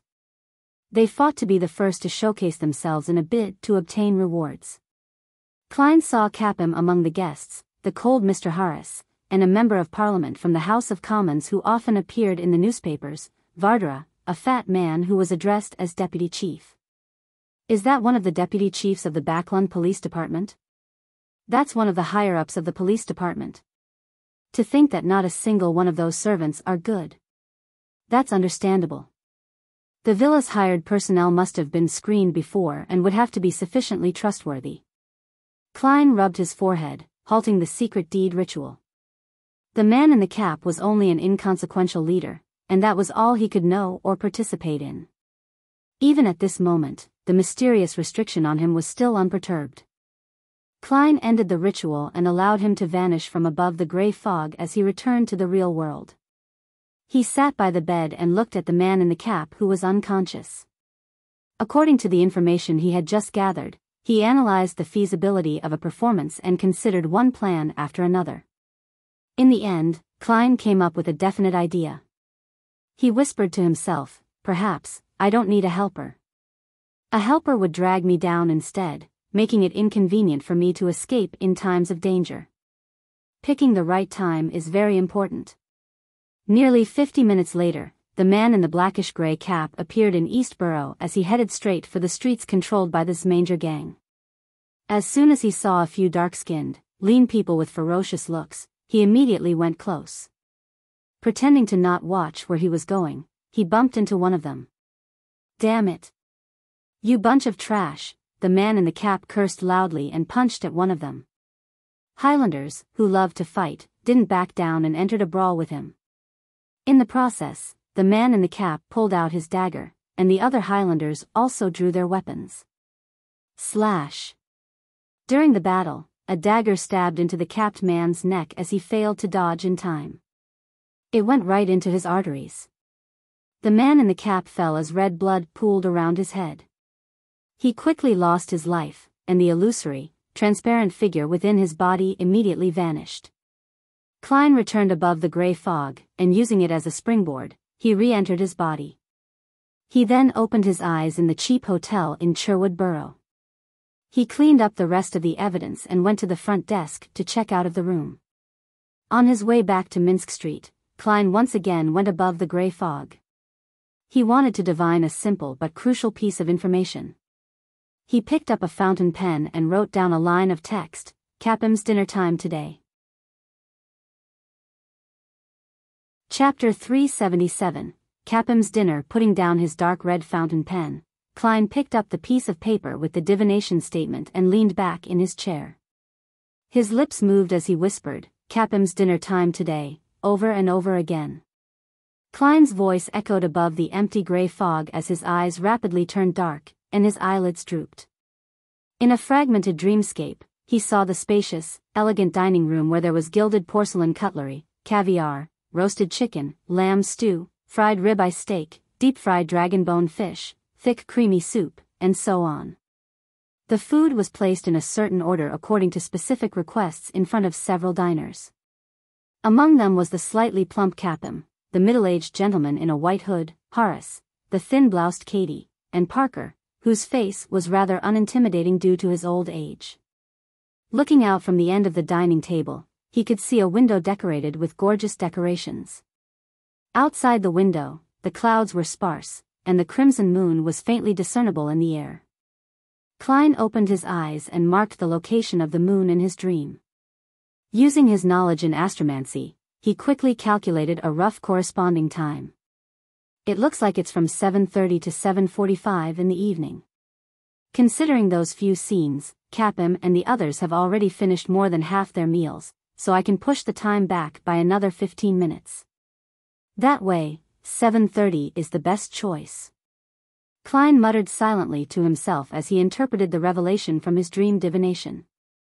Eating at 7:30 was not a rare occurrence. This was even considered mainstream in the Lone Kingdom and even the Northern Continent because many middle-class people, either due to their personal situations or because of low rent, lived in the suburbs and had to commute to work by taking the short-distance steam locomotive. By the time they got home, it was usually after 7 in the evening, so it was normal for people to have dinner between 7:30 and 8 o'clock. Klein had had the same experience in Tianjin City, but that was because he had no servants and no housewife. Once the three siblings returned home, they still needed to busy themselves for quite a while before they could enjoy any hot food. It wasn't because they lived far from work. This was why civilians and the poor often had dinner between 7:30 and 8 o'clock. As lunch and dinner were separated by quite some time, afternoon tea, which should have belonged to the upper-class citizens, became popular among the middle-class citizens and civilians. When he finished the interpretation, Klein recalled the revelation he had just received. Klein became acutely aware of a problem. Where were Capim's wife and children? They didn't appear in the dining room. Is Capim an extreme believer in the Lord of Storms, so his wife and children have to eat their meals in the activity room? Or is there another reason? Or could he be unmarried and childless? He's already a middle-aged man. Klein tried to divine the situation, but he failed to receive any effective revelations, so he gave up. 7:30, he repeated the time once more before returning to the real world. In the evening, even at home, Capim, who was wearing a formal bow tie, narrowed his eyes and looked at his subordinates before him. He asked in a slow but chilling voice, Fabian is dead? Yes, boss. Even though he had been working with Capim for many years, his subordinates still felt fear and horror. Odysseus, call me Mr. Mr. In a few years, you'll have to call me Sir Capim. Capim loosened his bow tie and casually handled a thick cigar. When did Fabian die? How did he die? This afternoon, I sent him to East Borough to do something. He ended up in a conflict with the Zmanger gang and got stabbed in the neck, Odysseus described in a trembling voice. Capim, who was toasting the cigar, said in an unperturbed tone, Fabian is really a fool. But are the Zmanger gang fools to not know that he's my subordinate? Mister, as you know, Highlanders often join the Zmanger gang when they arrive in East Borough, and they're barbaric and reckless, and they don't give a shit who's who, Odysseus quickly explained. Capim snorted. Have they forgotten that this isn't the Highlands? Or have they forgotten who I am? Odysseus, I want the body of the Zmanger gang's leader from that block. Can you do it? If you can't, I'll sink your wife, your child, as well as you into the Tussock River. Mister, no problem. Odysseus immediately raised his voice. He immediately asked in a low voice, "Who can I mobilize?" Capim was about to reply when the door suddenly opened and the middle-aged gentleman with a white wig, Harras, walked in. He gave Odysseus a cold glance before casting his gaze onto Capim. "I heard that one of your subordinates had a conflict with a gang in Eastborough and ended up dying?" "Yes, Mr. Harras." Capim stood up, cigar in hand. Harras stared into Capim's eyes and said, "You want revenge on them?" Capim's forehead suddenly dripped with beads of sweat. "No, not at all. Mr. Harras, you misunderstand." Harras nodded slightly. "You have to remember that during this critical period, we have to try our best to not cause any trouble unless necessary." He paused for a second and observed Capim's reaction. "You are not the only human trafficker in Backlund. We can support you, but we can also do so for others. You have to remember this point. The reason why I picked you was because you were vicious and shameless enough. However, you were extremely cautious. It wasn't because you were the biggest human trafficker." From the side, Odysseus listened to the duo's conversation. He wished that he was just a mass of air. That way, he didn't need to see how humble his boss, Capim, was. Without a trace of anger on his face, Capim smiled and said, "Mr. Harras, my main concern is that Fabian's death isn't simple. It might disrupt your plans." "No, there's nothing wrong with his death," Harras said in an affirmative tone.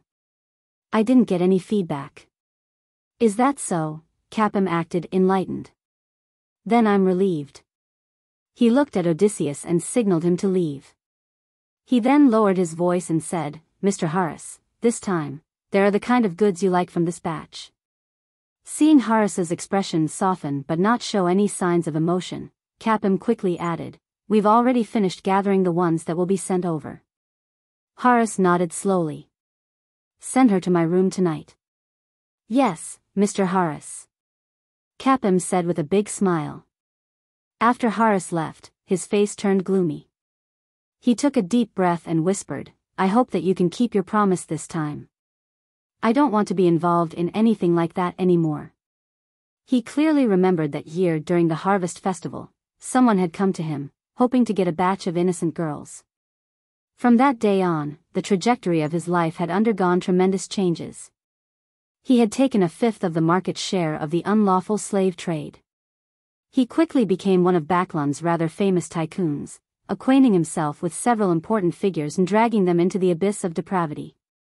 At this point, he desperately wanted to cover up the sins of his past. He wanted to let Capim undergo a catharsis, allowing him to become a true member of the upper class. However, for the time being, he was unable to do so. Glancing at the cigar in his hand, he picked up the framed photograph of himself with a beautiful woman and 2 children. Rubbing the surface of the photo frame with his thumb, Capim narrowed his eyes and whispered to himself, "After this deal, you should be able to return." At dinner time, Capim walked out of his study, a warm smile plastered over his face again. "Ma'am Katie, there's your favorite caviar and a roast chicken specially prepared for you this evening," he said to the woman in the thin blouse. Katie touched the old scar on her face and nodded without saying a word. Capim knew that she was silent and fierce, so he didn't continue. He watched her as she took her seat. Then Harras, wearing a white wig, entered the dining room, nodding slightly to each of the diners. The elderly Parker took a sip of his pre-meal wine, smiling as he motioned for Capim to sit down. The white napkins were spread out, and the food was served one by one. Capim raised his glass and chuckled. "Holy Lord of Storms, let's toast to a beautiful future." "To a beautiful future," Parker responded. Harras didn't say a word. He merely held the wine glass in his hand and made a gesture. Katie completely ignored them. At this moment, the classical clock hanging in the hall read 7:23. In a cheap hotel in the Backlund Bridge area. The disguised Klein took out his golden pocket watch, looked at the exact time, then he took out holy night powder, and he sealed the room with a wall of spirituality. After doing that, he quickly set up an altar and conducted a ritual. I summon in my name, the fool that doesn't belong to this era, the mysterious ruler above the gray fog, the king of yellow and black who wields good luck. When the ritual was over, Klein immediately took 4 steps counterclockwise and went above the gray fog, ready to respond to himself. Inside the towering and solemn palace, he saw the door of summoning condensed by rippling light. It was a pair of illusory doors that opened outwards, covered with mysterious symbols. Klein was in no hurry to be summoned. Instead, he took out the sun brooch and other mystical items, and he absorbed them into his spirit body according to his plan. Finally, he picked up the Dark Emperor card and let his spirit body envelop it. All of a sudden, Klein felt as if his spirit body had turned corporeal with flesh and blood. It was as if he could lift a gun and move a table and chair. A dark and ethereal mist rose up around him, and as the mist clung onto the surface of his body, it formed an imposing set of armor.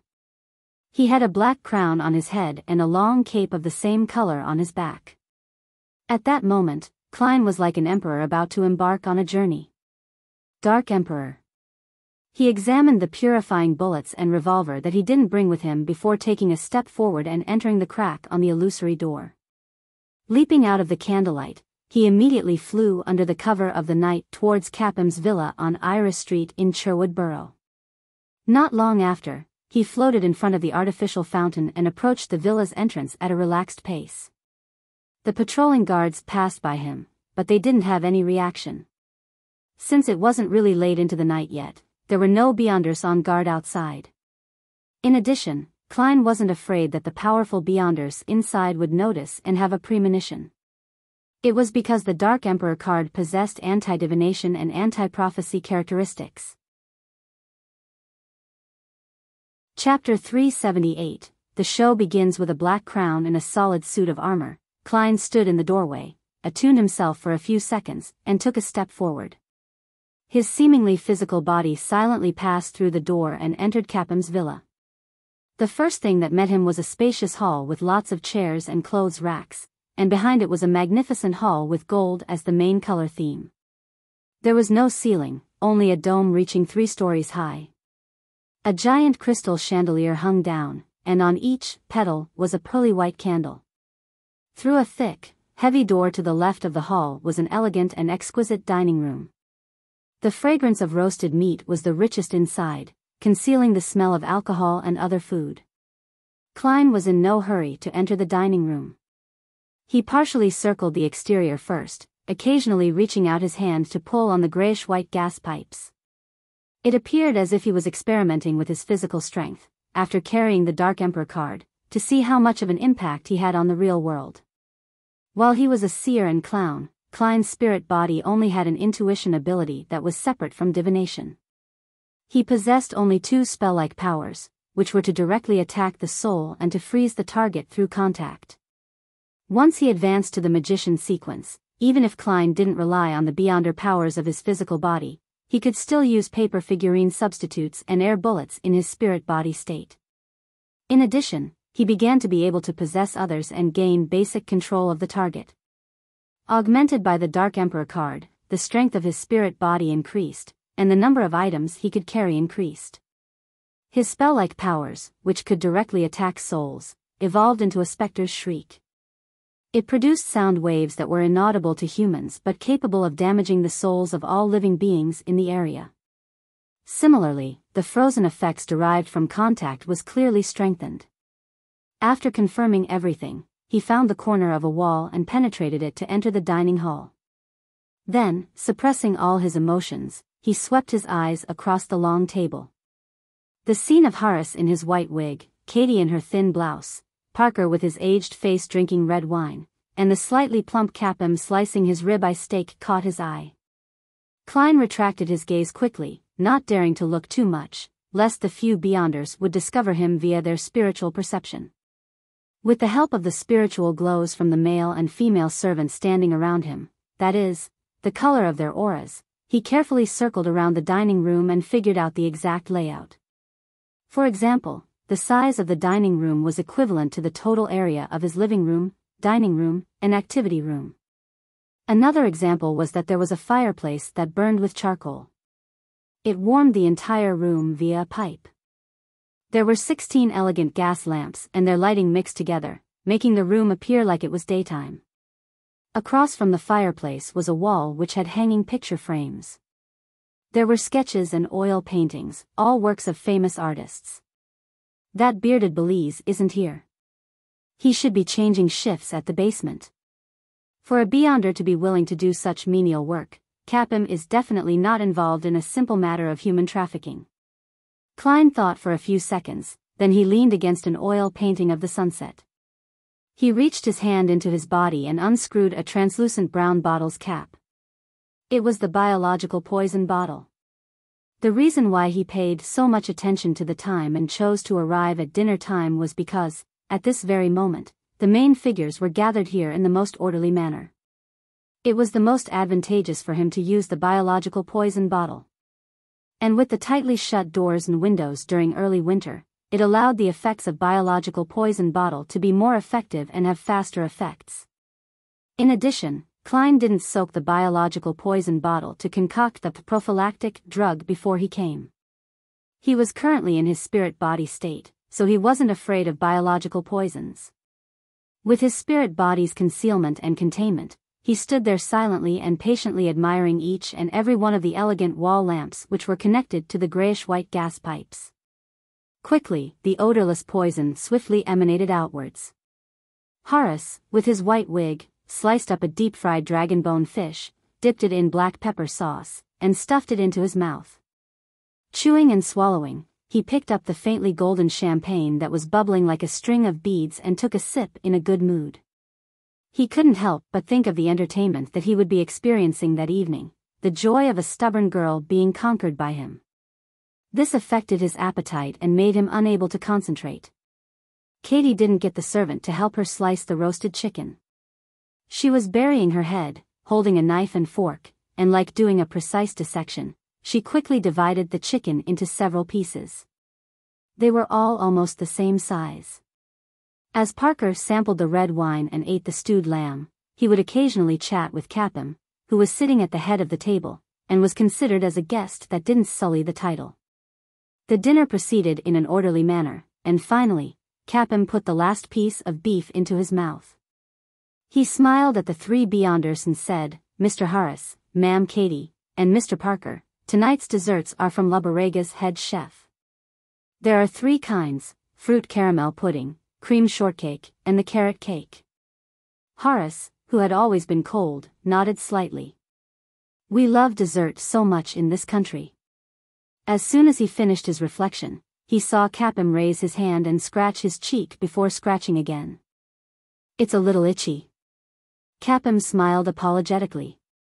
Before he could finish his sentence, he couldn't help but scratch one more time, leaving a clear bloody mark on his face. The bloody mark quickly swelled up, and his skin turned translucent. One could even see yellowish pus inside. "It's really a bit itchy." Capim smiled again. He scratched the original spot again, but due to using excessive force, the swelling caused the translucent skin to split open, and pus with a nauseating smell sprayed out. Harras narrowed his eyes and shot to his feet, looking around warily. "Ha ha ha. Ha ha. Ha ha ha." At that moment, he heard exaggerated laughter, and his body suddenly tensed up. He saw a male and female servant holding onto their bellies, laughing out loud. They laughed so much that they couldn't even straighten their backs. Tears flowed out from their laughter caused the room to turn completely silent. Like a chain reaction, the rest of the servants fainted or vomited yellow-green liquid continuously without end. None of them were spared. Bam! Katie flipped the dining table, letting the gold-plated cutlery and leftover food and wine to spill onto the floor. She had a revolver and a soft black whip in her hands. Parker stood up as well, but his mind appeared adrift. He looked at Capim crying miserably for help as he kept scratching and forcefully tore off a few pieces of flesh. For some baffling reason, he felt that the other party's ugly and disgusting appearance was quite the fine sight. At that moment, Harras realized that he was a little out of breath and realized that the room was probably filled with poison. He growled, "Hold your breath. Parker, open the door." Katie, follow me to find the intruder." At this moment, Harras was grateful that the dinner had been enjoyed with Capim, and there were quite a few attendants around. These ordinary people's ability to resist poison was far inferior to Beyonders.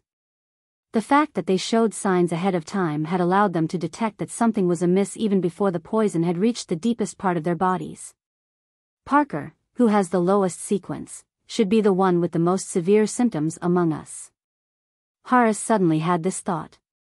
Creak. As Parker opened the door to ensure that the dining room was no longer sealed, Harras, relying on his spirit vision, discovered an illusory figure quietly fleeting around.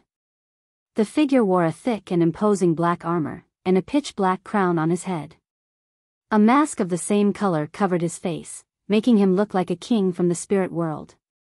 It was none other than Klein. Harras raised his right hand and pointed at the black figure that couldn't be seen by ordinary people. He chanted in ancient Hermes, "Imprison." All of a sudden, the black figure's surroundings turned viscous, as though it had transformed into a giant amber or produced a sealed, transparent wall. The figure was rooted to the spot, hardly able to move. Katie had taken aim long ago, and she pulled the trigger. They worked well together. With two bangs, the light golden bullet, filled with strange patterns, penetrated the viscous air and hit the black figure. The bullet pierced through and struck the wall opposite. The black shadow self-ignited, reduced to a roughly cut paper figurine. Within the pale golden flames, the paper figurine was quickly reduced to ashes. "Pa!" With a strange, crisp snap, the light from the 16 elegant gas lamps and the fire burning quietly in the fireplace suddenly lit up, leaving Harras, Katie, and Parker with only a brief flash of red before their eyes. Soon after, all the flames were extinguished, leaving the dining room illuminated via the Human Height street lamps outside the window and the crimson moonlight shining through the layers of clouds. It made the place abnormally dark and silent. Harras and the others once again relied on their spirit vision and spiritual perception to search for the ghostly intruder. At the same time, he realized that the poison wasn't showing its effects fast enough.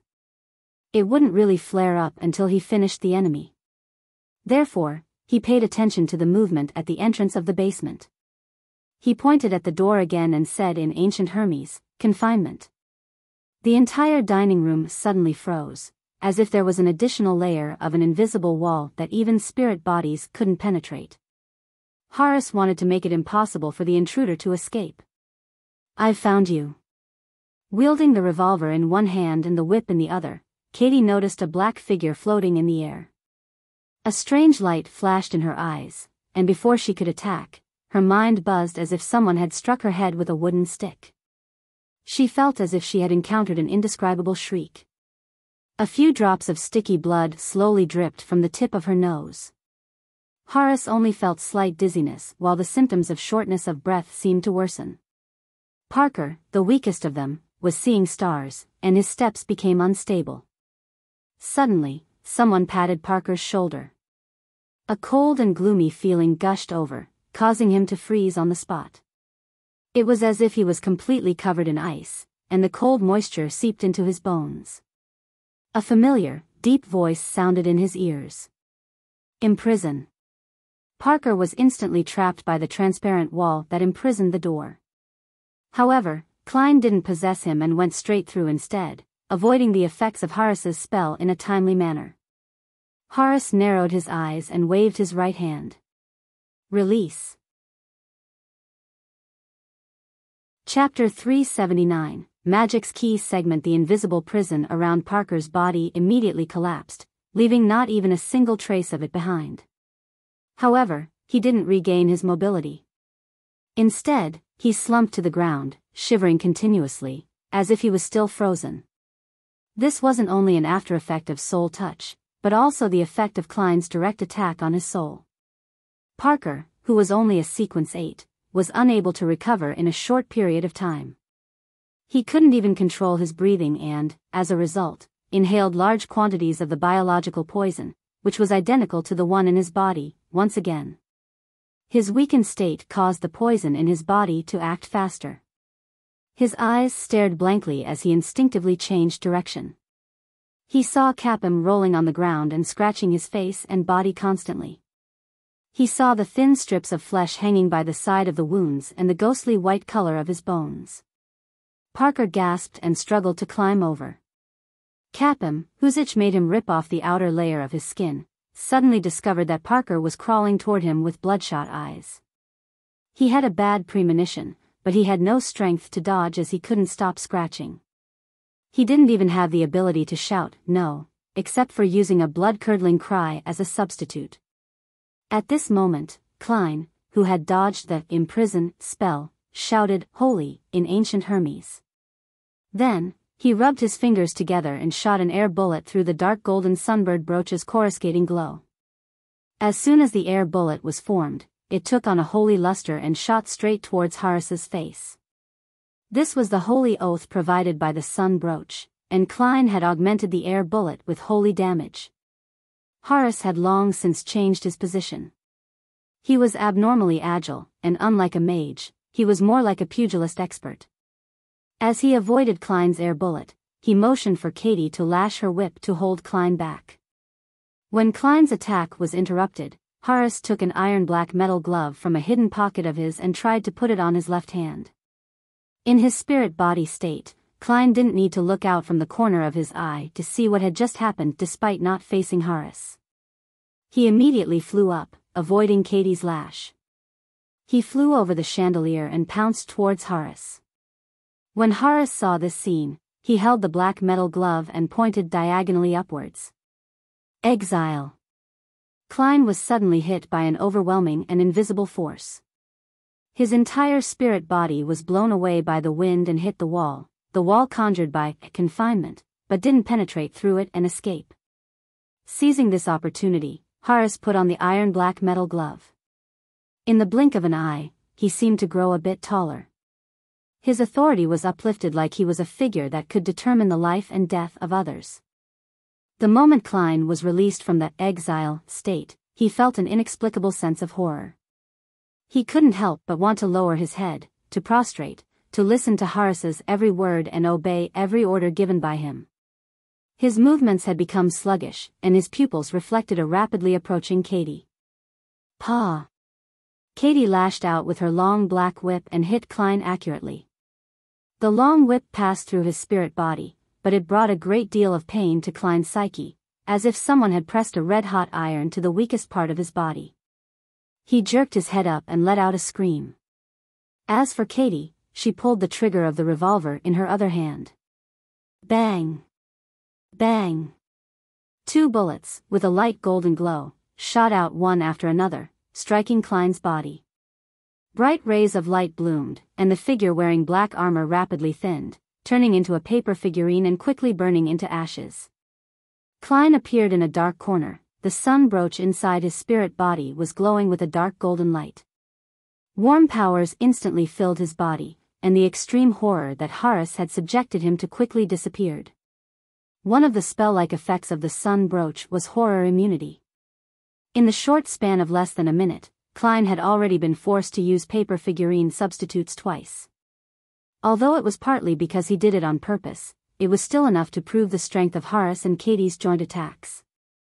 It was enough to confirm the divination outcome which Klein had received. This operation would be quite dangerous. If Parker hadn't been temporarily crippled by the effects of the biological poison bottle and his initial surprise attack, the situation would have been even more dangerous. His plan was to rationally give up if all 4 paper figurines were used up and his opportunity had yet to appear. It wasn't because Klein didn't wish to prepare more substitutes, but because his spirituality could only afford 4 times while in combat. As for the confinement effect that Harras had created, Klein wasn't worried at all. He was now a spirit body that had been summoned. As long as he ended the summoning, he would immediately return above the gray fog. Unless it was intercepted by powers at the level of deities or the special effects of sealed artifacts at grade 0 or grade 1, nothing could interrupt this process. Previously, when Klein went to the Royal Museum to steal the Dark Emperor card, the woman who was suspected of being a high-sequence Beyonder was unable to stop him from leaving. This was the main reason why Klein dared to challenge the impossible even though he knew that the danger was great. Seeing that the enemy was no longer horrified, Harras put on his black metal gloves and signaled Katie to hold Klein back. He then pointed forward and solemnly said, "Specters and wraiths are prohibited here." Klein's body that was covered in black armor immediately trembled as he was strongly repelled by a powerful, invisible force. However, the level of the Dark Emperor card was extremely high, causing the level of the spirit body to be relatively high as well. This kind of influence that was directly aimed at a particular existence was quickly suppressed. Harras narrowed his eyes, feeling that the intruding specter was very strange. He saw that Klein easily escaped Katie's intervention via flight, so he pushed his palm forward again and announced in ancient Hermes, "Flying and floating are prohibited here." All of a sudden, Klein felt his body become heavy, and he plummeted from midair to the ground. Katie quickly rushed over, and with a flick of her wrist, she lashed out with the whip that directed torture on the mind and soul. She still had many Beyonder bullets on her, but there were fewer than 3 that were targeted for specters and wraiths. Therefore, she temporarily gave up on using the revolver and only relied on her auxiliary weapon. Klein rolled on the ground, skillfully dodging Katie's whip. He heard the crack of the whip as it hit the ground. Katie was about to sweep the whip when she felt an itch at her throat. She coughed twice and missed the opportunity to continue her relentless attack. This was a sign of the poison acting up. Harras took a deep breath, held his breath once more. He folded his wrist, pointed to himself, and said, "Disciplinary target, wraiths and specters." The surface of his body immediately emitted a light as bright as the morning sun. Even his fist began to shine with lustrous brilliances. Bam! The marble under Harras's feet cracked soundlessly, and his tall, thin body pounced swiftly and fiercely, allowing him to immediately close in on Klein. At this moment, he looked even more like a knight than Katie. Bam! He threw a punch forward, and the air seemed to explode. However, Klein had pulled back ahead of time, dodging the punch with the wind. Pow! Katie helped from the side and lashed out with her whip in the direction in which her enemy was dodging. This forced Klein to have no choice but to roll again and again. He took on a fighting stance while keeping an eye out for Harras's spell-like imprison. As lashing sounds echoed, Harras kept attacking while Katie aided him from the side. In less than 2 minutes, Klein was forced into an unavoidable situation. Even rolling was of no use. Paw! Katie's black whip lashed out at Klein's face, and he was only able to take 1 step sideways before being hit in the arm. That piercing pain attacked his psyche once again, causing him to freeze on the spot. Even his spirit body became somewhat thinner. Seizing this opportunity, Harras clenched his left fist and solemnly declared, "Death." His body then merged with some sort of strange force, creating an obvious afterimage as he slammed into Klein. Schwing! The figure covered in black armor instantly broke into pieces, turning into pieces of paper that fluttered in the air like a butterfly. Klein had expended his 3rd paper figurine. Harras's gaze swept across the room and quickly locked onto the enemy that had appeared in the corner. He sneered and said, "Let me see how many substitutes you have left." In the process of searching for the enemy, he discovered that Parker was squirming on top of Capim. The scene was bloody and disgusting. It was a repulsive sight, both terrible and horrifying. However, Harras didn't have the luxury of time to save his subordinate. He was well aware that the effects of the poison would only worsen over time, so he had to get rid of the enemy as quickly as possible, so he couldn't be distracted. If he didn't, he would have to leave the dining hall first to recover from the poison, thus allowing the enemy to escape without getting any useful information. He signaled Katie to go forward again, so as to hold back Klein, who couldn't fly or float. He took a breath and tried to catch a breather. There's a strange smell in the air. This is probably a result of the increasing toxicity of the poison. This thought flashed through Harras's mind, but he didn't think too much about it.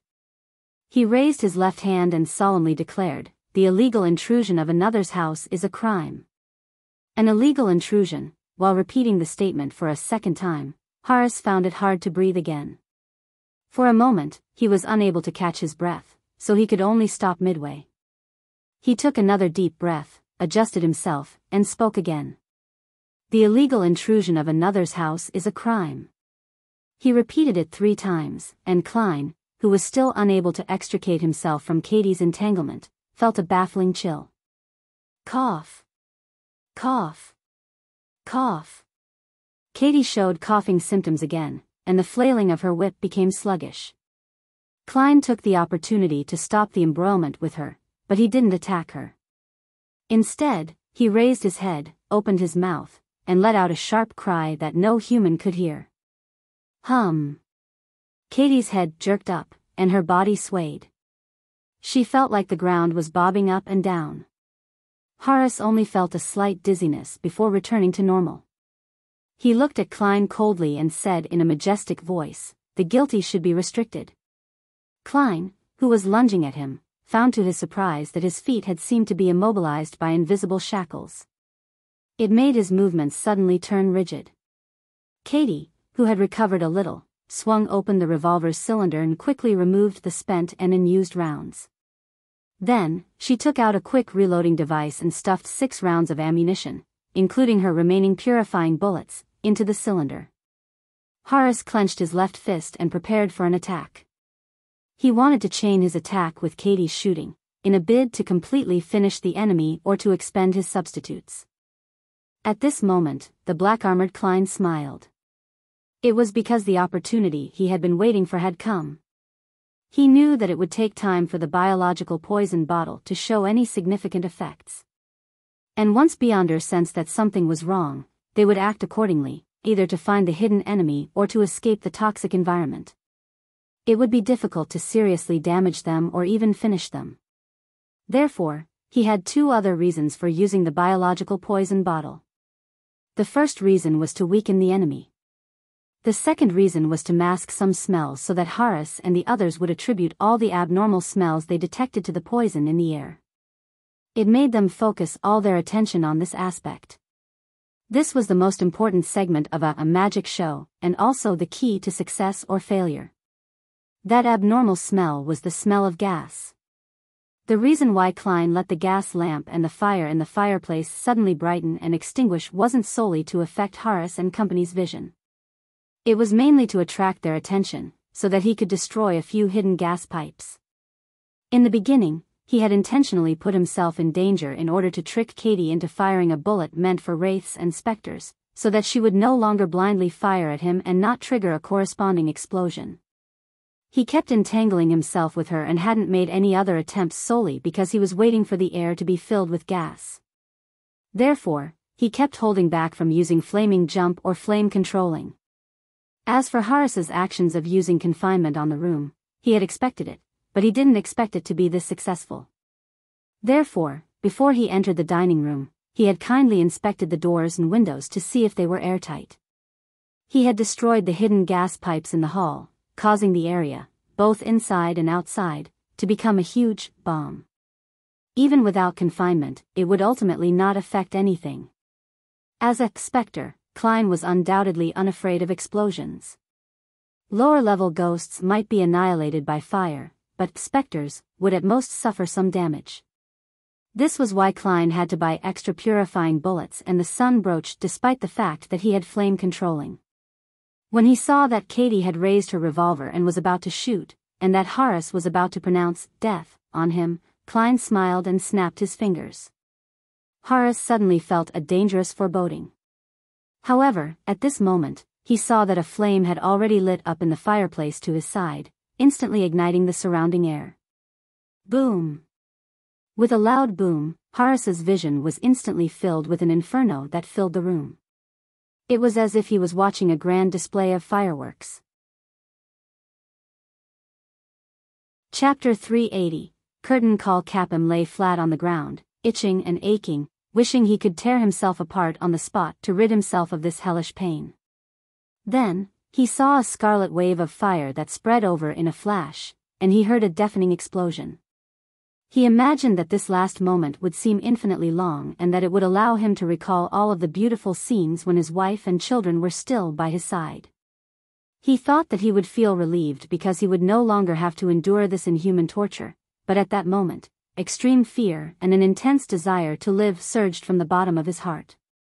And the so-called memories didn't even flash past his mind before he was overwhelmed by an excruciating pain before being plunged into deep darkness.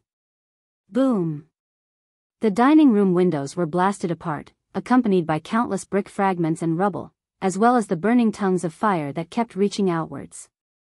The guards patrolling this area were immediately knocked over.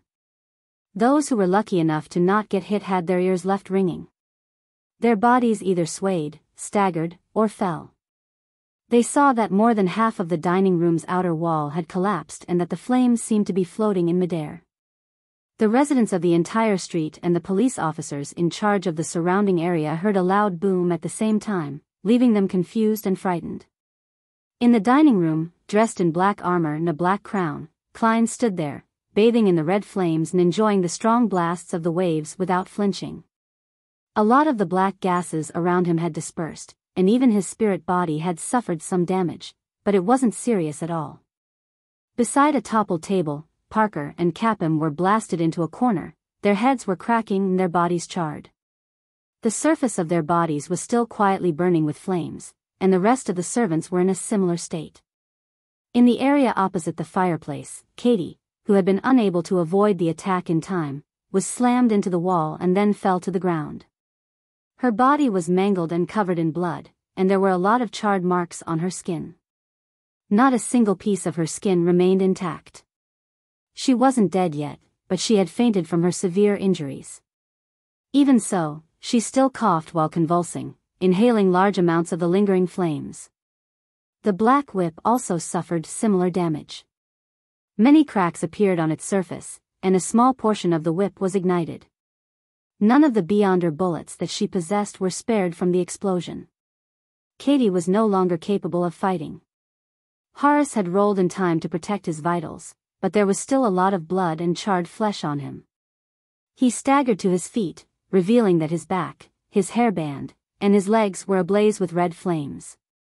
His breathing became more difficult, and his body suffered relatively severe injuries. However, this was sufficient to prove the robustness and strength of his body.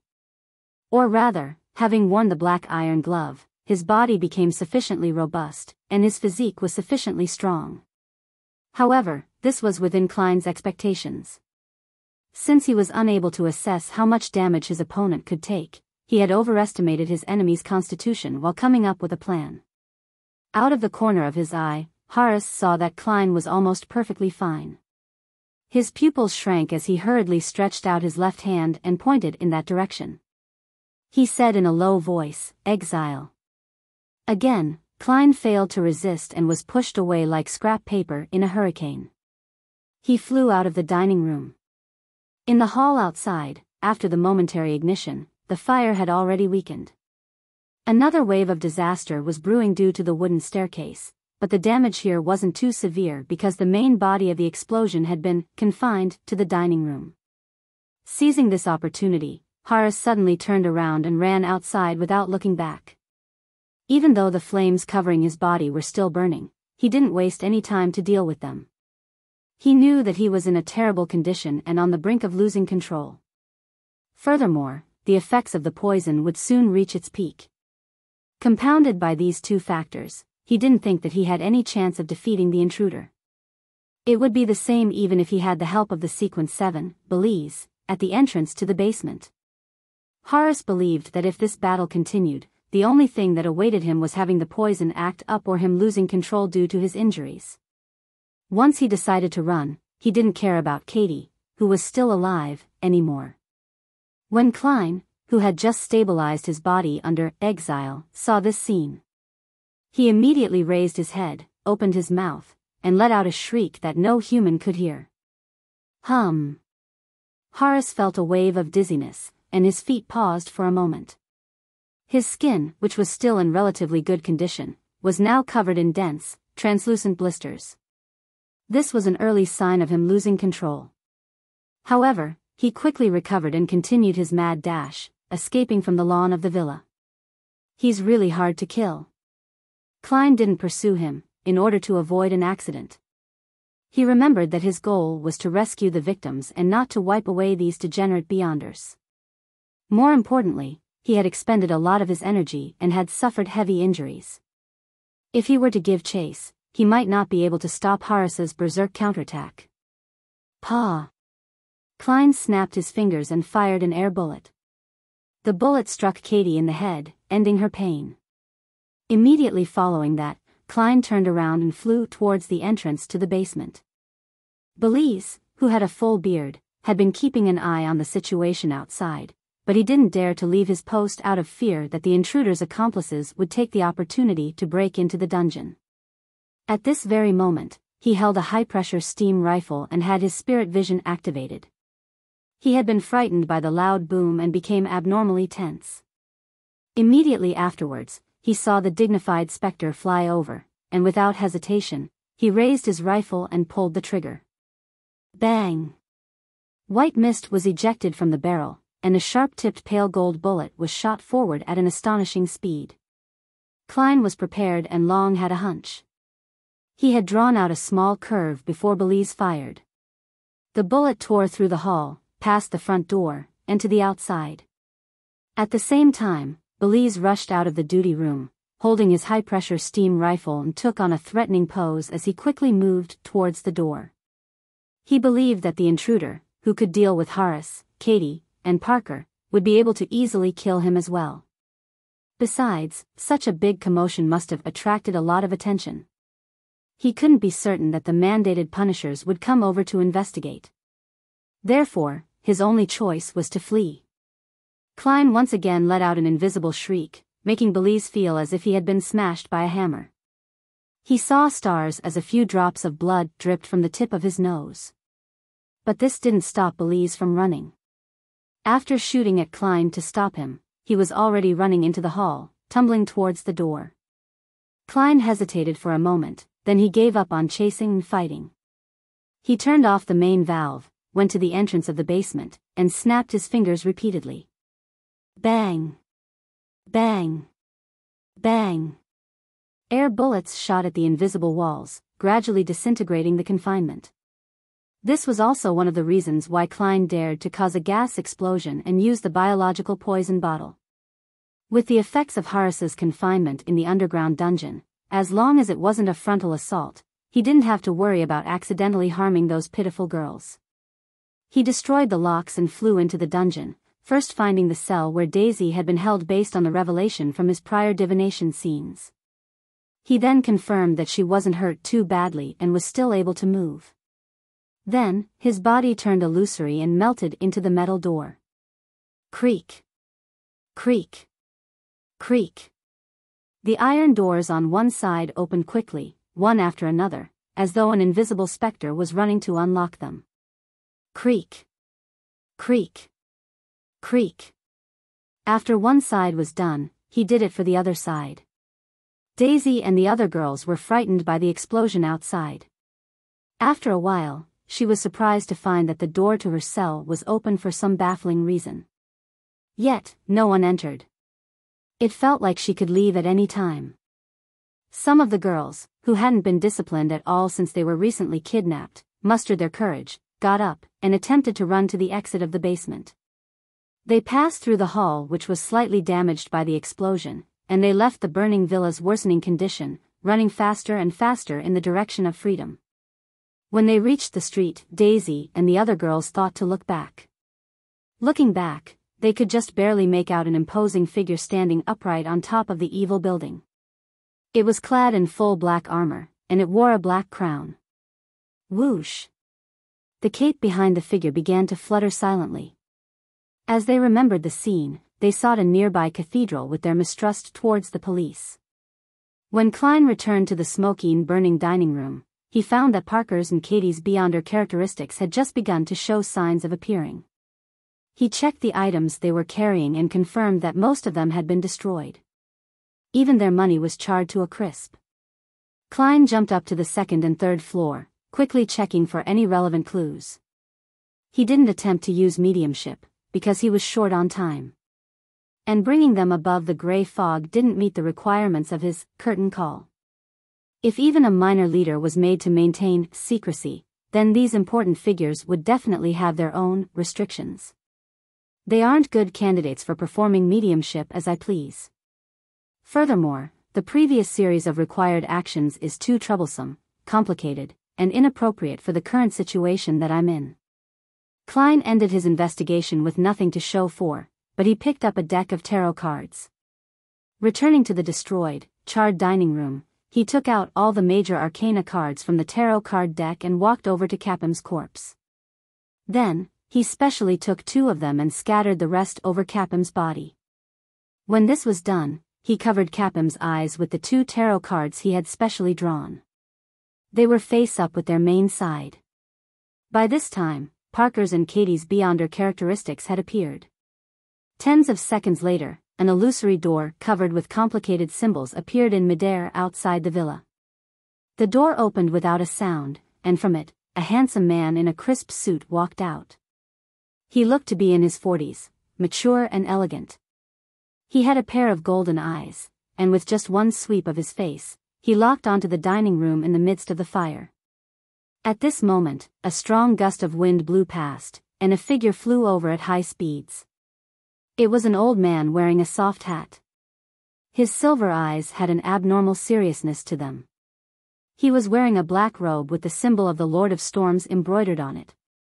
It was none other than the Cardinal of the Church of the Lord of Storms, the Archbishop of Backlund, Spellsinger of God, Ace Snake. "Why are you here?" Ace asked in a deep voice.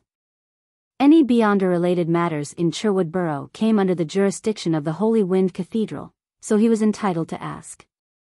The handsome man's expression turned slightly nasty as he replied, "I live nearby." They were close to the West Borough. The 2 of them didn't speak any further. They landed on the ground at the same time and entered the explosion site. A violent hurricane churned and swept away the flames, sending them to the artificial fountain outside. The wind seemed to have a life and intelligence of its own. The 2 demigod figures then saw Katie, whose head was shot and her flesh charred black, and Parker, who was entangled with someone else while his head had caved in and cracked. They also saw Capim, who was covered in tarot cards, as well as the 2 major arcana cards on the face of the human trafficker. These were the Judgment card, which depicted an angel blowing a great trumpet, and the Emperor card, which was decked out in armor and was crowned. Almost at the same time, Cardinal Snake and the handsome man sensed something and turned their heads to look outside. They discovered a majestic figure in black armor and a black crown located at the top of the house by the side of the villa. The figure nodded slightly, and his cape was lifted. Then, without any warning, he disappeared, right under the noses of the 2 high-sequence Beyonders. Chapter 381, Conjectures. With a crackle, branched lightning lit up the early winter night with a silvery white flash. It didn't smite the ground, but instead, it tore through the air, illuminating the spot where Klein stood, as if it was daytime, making him stand out. Spellsinger of God, Ace Snake, retracted his gaze. His face was gloomy as he whispered, "Rose School of Thought? It's not a wraith, nor is it an undead creature." The mature middle-aged man with a pair of golden eyes turned his head to the side to look at Capim's corpse and said, covering the target's corpse with tarot cards, "This is the second time something like this has happened in the past 2 months. When was the first instance?" Cardinal Snake asked in a deep voice. The mature middle-aged man in the well-ironed formal suit coughed lightly and said, "The time when the true creator attempted to descend into this world with the help of a swindler." "Then it's not the Rose School of Thought." Cardinal Snake made a definite judgment. Although those organizations that worshipped evil gods weren't fond of anyone, they wouldn't deliberately foil the plans of their counterparts. Instead, they wished to see their counterparts succeed, waiting for them to make a mess of the situation. "I think so too. Perhaps it's the appearance of a new secret organization. Their characteristic feature is to scatter tarot cards all over the target's body." The middle-aged man smiled. And the different appearance of the tarot cards implied different meanings. This corpse has 2 cards over his face. One is Judgment, and the other is the Emperor.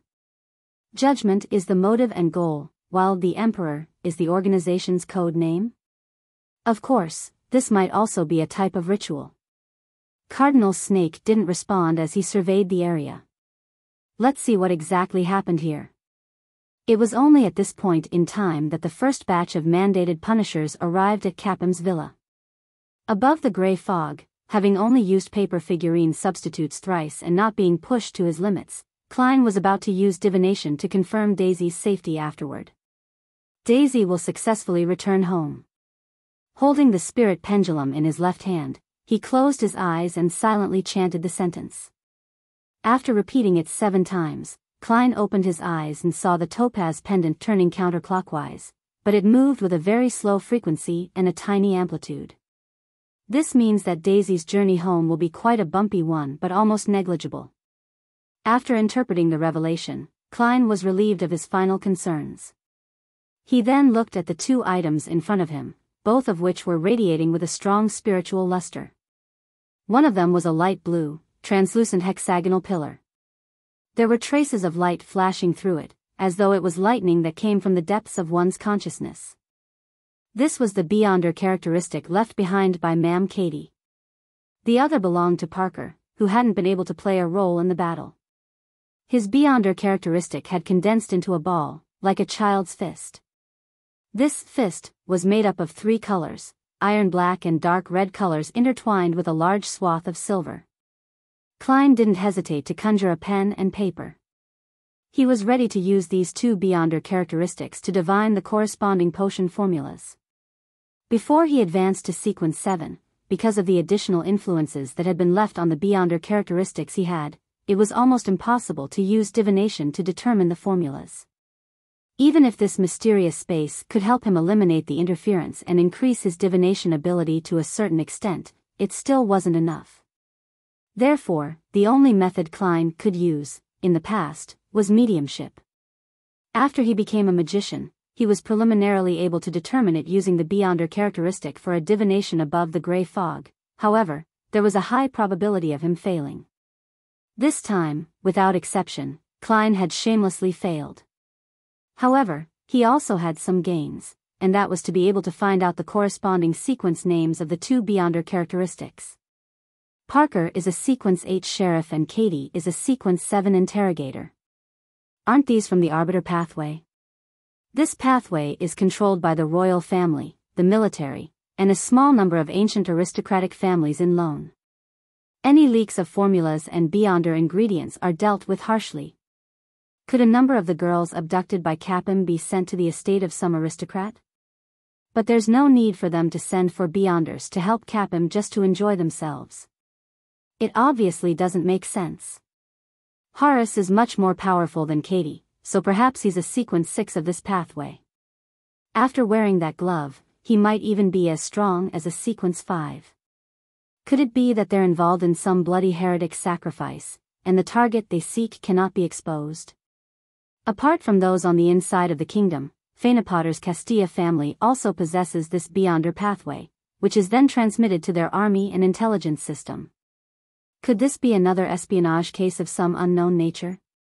Klein tried to divine a few of his conjectures, but he failed again. He temporarily put this matter to the back of his mind and lightly tapped the edge of the long bronze table as he muttered to himself, "As long as I have the formula, with the corresponding supplementary ingredients, these 2 Beyonder characteristics will be able to turn a person into a sequence 8 sheriff and sequence 7 interrogator." Miss Magician's friend who's called Zio seems to be lacking the Beyonder ingredients for sheriff. I can sell Parker's Beyonder characteristic to Miss Magician through the world so that I can quickly amass the money needed for the ingredients of the faceless sequence potion. However, always doing it through the world doesn't seem rather appropriate. I deliberately left the tarot cards this time. If Miss Justice were to hear of this matter, then she would definitely believe that it was done by my adorer. I'll let Mr. Fool do the selling on his behalf. Klein quickly finalized a plan and made the sheriff and interrogator Beyonder characteristics fly to the corner and hid it among the junk pile. I wonder what the names are for the Arbiter pathways sequence 6 and 5. It seems like something that uses order and laws. Judge? Klein put away those thoughts and closed his eyes midway to carefully observe his current state. Once again, he felt his spirituality become lively as the potion stirred. He felt that his digestion of the potion had sped up. This time, he had confidence, based on his intuition, that he had concluded most of the magician rules. The remaining minutiae were good to have, but it didn't really matter if he lacked them. It didn't significantly affect his digestion process. Conjuring a fountain pen and goatskin, Klein enhanced his memory by writing the magician's rules. 1. Never perform unprepared. 2. Challenge the impossible, even if the final outcome is nothing but an illusion. Klein believed that these were the two core tenets of the magician's rules. Grasping them would be key, and the rest were supplementary for perfection. 3. Take the initiative to perform. 4. Try to get applause from the audience. 5. Wield control of the target's attention. Putting down the dark red fountain pen, Klein skimmed through it and judged them by himself. Daily acting, together with 3 or 4 proactive acting instances, would be enough to allow me to digest the magician potion before New Year's. If I were to challenge an impossible performance during this period, then my progress would be even faster. This is roughly at the speed I wish to achieve. There were still about 2 months till January 1, 1350. After doing all this, Klein rubbed his temples, prepared to return to the real world. After putting away the Dark Emperor card, the biological poison bottle, and other items, he suddenly laughed and said self-deprecatingly, "Challenge the impossible. Isn't that equivalent to courting death?" As his voice echoed, Klein's figure disappeared from the space above the gray fog. In the cheap hotel in the Backland Bridge area, he suddenly opened his eyes and saw the candlelight of his summoning ritual. After quickly clearing up everything, Klein put on a thick worker's jacket he'd bought for 4 soldi and went to the window. He picked up the sweet iced tea that he had bought earlier and looked at his blurry figure, which was reflected in the window. There was a heartfelt smile on his face as he whispered, "Cheers." Just as he finished his sentence, he touched the glass with his cup, then lifted his chin and downed it in one gulp. Then, he sauntered out of the hotel. The nearby gas lamps were already fully lit up, and pedestrians and carts were bustling about, oblivious to the explosion at the border between the Sherwood Borough and Westborough. Klein strolled around the Bravehearts bar for a while, and at 7:58, he knocked on the door of the Beyonder gathering organized by Eye of Wisdom. He wore an iron mask and a hooded robe, acting completely ordinary. Meanwhile, Zio, who went to various places every night to check on her contacts, saw a sign that had never appeared before. It belonged to the golden-masked man who had sold the sheriff's formula to her at the gathering organized by Mr. A. It was the sign of an emergency meeting. "He hasn't come looking for me all this time, and I've been pretending that it had never happened. Why would he suddenly?" Zio thought for a moment before deciding to take a look. The golden-masked man had promised to give her some missions, allowing her to save enough money and exchange it for the corresponding Beyonder ingredients. Therefore, Zio switched areas and marked the time and place of the meeting. Half an hour later, Zio walked out of her hiding place after secretly observing a remote alley that also extended in all directions. She walked towards the golden-masked man. The man was still wearing his black tuxedo. His light brown eyes swept over Zio's head. "There's a mission for you." "Difficulty and compensation?" Zio asked like clockwork. The man nudged his mask, which was forged from gold. "It's not dangerous, but it can be very dangerous. It all depends on what you do. The initial compensation is £30.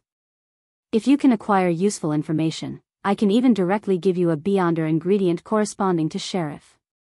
"What's the mission?" Zio said with a frown.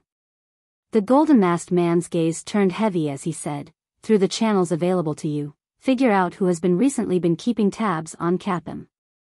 "Capim? That human trafficker?" Zio returned with a question. The man nodded. "Yes.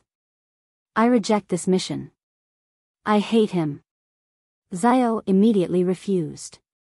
The man opposite her chuckled. "You aren't working for Capim. Because he's dead." "Dead?" Zio was instantly stunned. He died at home, and his body was covered with tarot cards. There were 2 cards on his face, one, Judgment, and the other, the Emperor. By the way, pay attention to matters in the past few years which have involved tarot cards but were not reported to the police, the man added.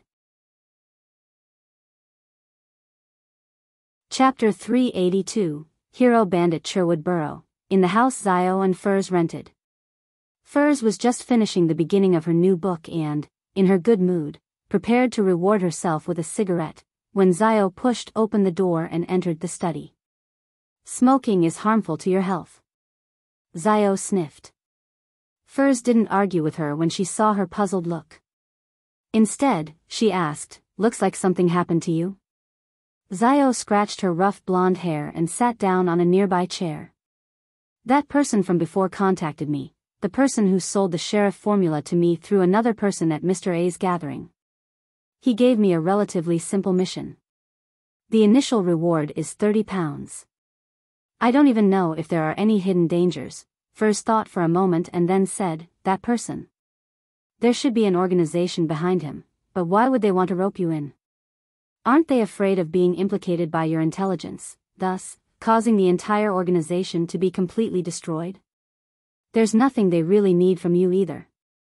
Your looks are barely passable, but you're too short, so perhaps your life is relatively more valuable." What mission is it? Zio was used to her good friend's snide remarks as she ignored what she said in the beginning. She directly answered the second question: investigate if there has been anyone keeping tabs on Capim recently. Capim? The human trafficker who deserves to be hanged, no, burned to death? Although Furs wasn't a bounty hunter, it was her writer's instinct to gather material, so she often asked Zio to tell her stories and news she had learned. Zio nodded. It's him, but he's already dead. He seems to have died rather miserably. How did he die? Was he sliced to death by a knife, bit by bit? Furs asked, pleased and curious. That person didn't go into a detailed description. Perhaps it'll be mentioned in the papers tomorrow. Zio thought for 2 seconds before continuing. He only mentioned a rather special situation at the scene of the death. He said that Capim's corpse was covered in tarot cards. His face was covered with the Judgment and the Emperor cards. The Judgment card probably meant that it was a judgment on Capim, and the verdict was death.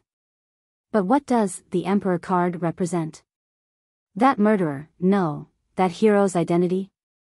As a best-selling author, Furs instinctively began interpreting the unique layout of the scene of the crime. Suddenly, she froze. Tarot cards? The corpse was strewn with tarot cards? Furs suddenly thought of the secret organization she had just joined, Tarot Club. It couldn't be one of us, could it? However, none of the members has the code name of the Emperor. If it's really the case, then this is the first time I've found traces of the Tarot Club in the real world. We're not just a secret organization that only exists above the gray fog. As Furs's emotions churned, she felt pleasantly surprised and also worried. Under an attendance lead, Klein entered the familiar activity room. There was only one candle in the room. The dim yellow light made the surroundings look like a scene from a ghost story.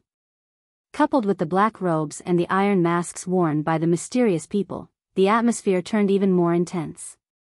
The moment he stepped in, Klein suddenly had a baffling sensation. He felt the flickering candle flame staring at him.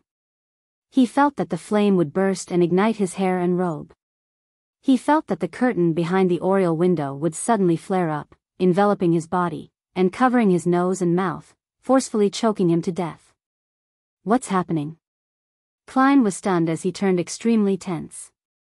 It wasn't a premonition for danger, but a feeling that was hard to avoid. Klein carefully found a seat and sat down. The moment his buttocks touched the surface of the chair, he felt as if the chair would explode and thick wooden thorns would end up piercing through his body.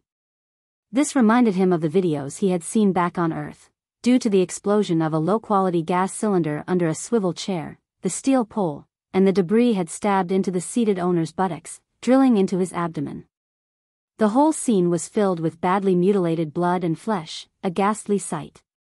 Why am I always making such bad associations?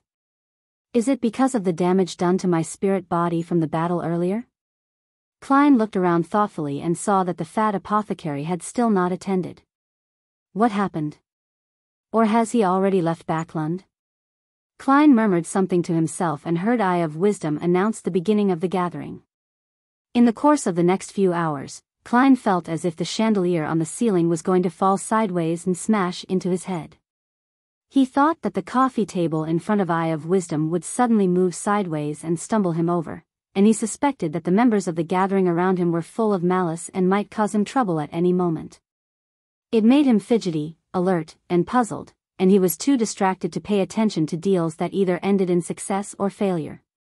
If one is to say that a premonition for danger is like an occasional vibration, reminding one that there's news entering the room or an incoming phone call, then the feeling I have at this moment is akin to an electric drill boring constantly, causing me to be unable to relax or pay attention to anything else. Klein tried to rub his forehead, but it only touched the cold iron mask. At this moment, he felt as if his iron mask would suddenly cave in and stick close to his face, embedding itself into his brain. Is it really because my spirit body was damaged so it's making me hallucinate? Klein frowned. He originally wanted to make a request to buy the thousand-faced hunter's blood and mutated pituitary gland at this meeting, but in such a situation, he could only give up out of caution. Although the level of Eye of Wisdom's gathering wasn't high, and there was a high probability that it wouldn't involve a high-level monster like the thousand-faced hunter, Klein believed that a lot of the members here also attended other gatherings and might be able to come into contact with the relevant information and clues. Amidst his anxiety, Klein attended the gathering as a bystander. Just after taking off his robe, removing his mask, and leaving the room, the feeling that everything in the room was going to harm him had instantly disappeared, disappearing in the oddest manner. Klein's pupils shrank, confirming that his previous experiences didn't originate from the damage to his spirit body. Otherwise, he wouldn't have experienced two completely different states, inside and outside. He suspected that there was a person or creature in the activity room of the gathering, one that was invisible, imperceptible, and extremely terrifying. That entity had stimulated his spiritual perception as a seer and his sense of danger as a clown, but because of the entity's suppression or some other special reason, this stimulus appeared in the form of a rich association that failed to make him realize it. Who could it be? This is too scary. Just the existence itself made me have a reaction similar to the symptoms of losing control. Without making a sound, Klein left Eye of Wisdom's house and headed toward the nearest street. All of a sudden, he had a guess. The Bravehearts bar is nearby, and it's also the monitoring area of Wraith Steve, who was killed by Miss Sharon, Merrick, and I. Their deaths would definitely make the Rose School of Thought's high-sequence Beyonder angry, and he would cast his sights over here, towards the Beyonders living near the Bravehearts bar. Was that him? Fortunately, I used the biological poison bottle and the sun brooch tonight, and to prevent myself from being divined, I left them above the gray fog. Otherwise, the result would be unimaginable. The magician who just completed an impossible performance would be killed directly here. The Beyonder world is truly dangerous. Inside the Holy Wind Cathedral, Cardinal Ace Snake looked at the captain of the mandated Punisher team and asked emotionlessly, "Who is Capim? Why is there an underground dungeon in his villa?" The captain of the mandated Punisher team replied immediately, "He's a tycoon, one who was rumored to be related to many cases of missing girls. He's suspected of being a human trafficker, and that he is secretly engaged in the slave trade. That underground dungeon proves the rumors. Why did a human trafficker receive the protection of so many Beyonders? And their sequences aren't low either," Cardinal Snake pressed. "Your Grace, this requires an investigation. We tried using Beyonder means to find clues, but all of them failed," the captain of the mandated Punisher team replied, somewhat trembling in fear. "I've tried it too," Cardinal Snake didn't blame him. This member of the Church of the Lord of Storm's upper echelon paused for a moment before continuing, "Continue to investigate this matter. Also, find that sequence 6 or 5 specter." After his subordinate had left, Cardinal Snake picked up his fountain pen and wrote down in his notebook a number of subjects to pay close attention to: Capim, human trafficking, tarot card ritual, strange specter without a high sequence, concealed plot. In Empress Borough, the opulent villa of Count Hall. Audrey was waiting for the maid to cut up the food, when she heard her father, Count Hall, who was used to reading the newspapers at breakfast, laugh. "Capim is dead." "Who is he?" Audrey asked with her eyes wide open. In fact, she wasn't the least bit curious about who Capim was. She was simply going along with her father, who obviously had the desire to share his thoughts. This was both her specialty as a daughter and the innate nature of a telepathist. He's a tycoon who secretly might be a human trafficker. He has rather good ties with some people. "Heh," Count Hall chuckled. "He was killed last night." There were obvious signs of him being judged at the scene of the crime, so the newspapers are calling the murderer a hero bandit. The hero bandit Dark Emperor.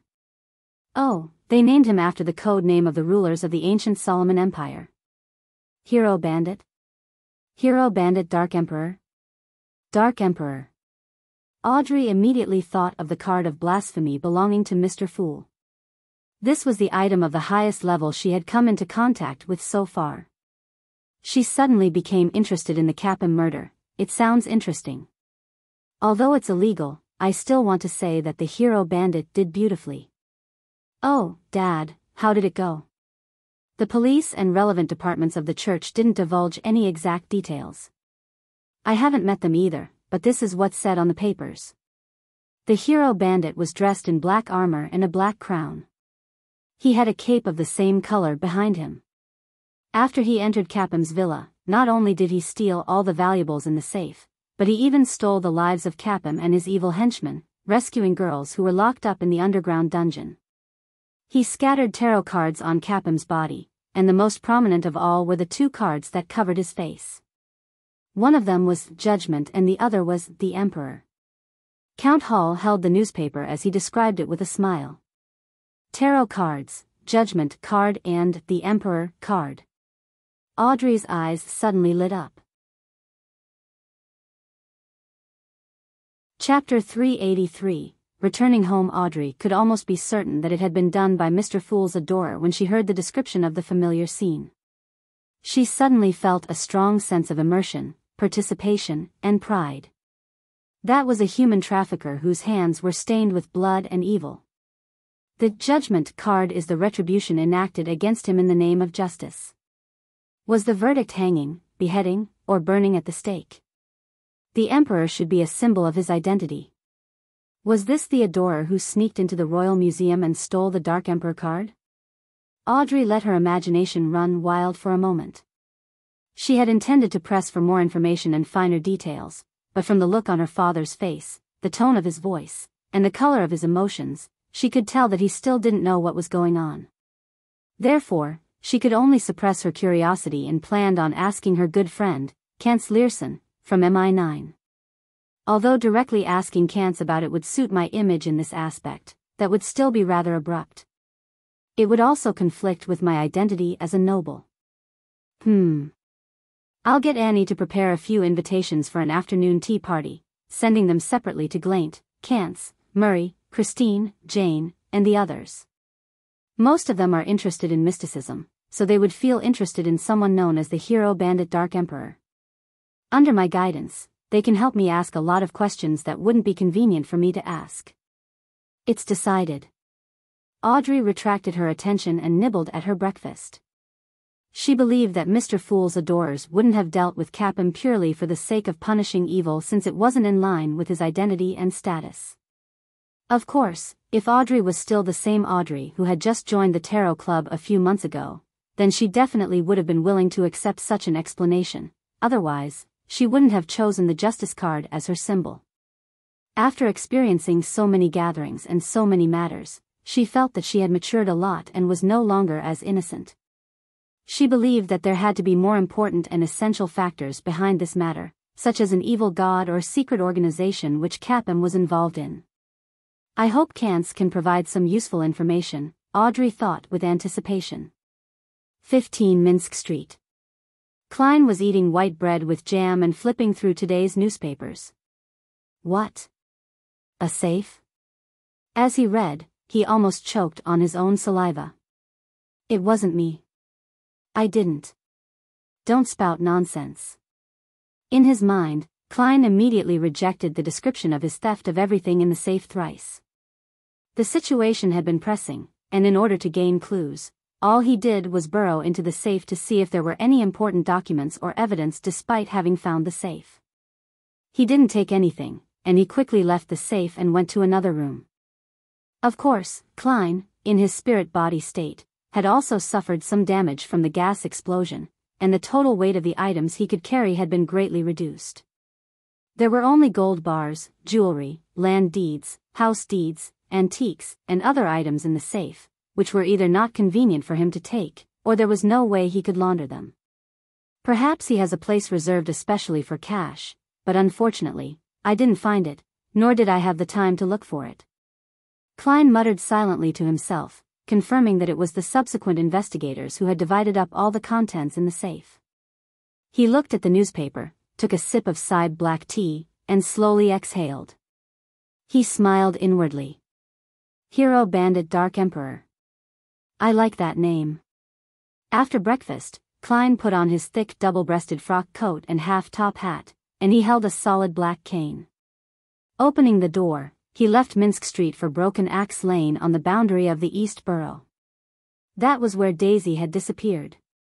After finalizing his plans yesterday, and before he committed to his operation, he had deliberately made a trip to Broken Axe Lane to seriously look for clues. He knocked on the doors of the nearby houses and asked if they had seen any girls like Daisy. Although Klein didn't believe that the official Beyonders would think that a poor family would be able to afford a hero bandit, who had at least the strength of a Sequence 6, and he believed that there was a higher probability that the investigation would be directed towards the secrets Capim was involved in, supplemented by, who had been keeping tabs on Capim recently, and other peripheral investigations, he still cautiously decided to put on a show and try his best to play out the entire act. What if one of the Beyonder enforcers lost their mind and planned to make a preliminary investigation in this aspect? Some families might have some savings and would be able to hire other detectives.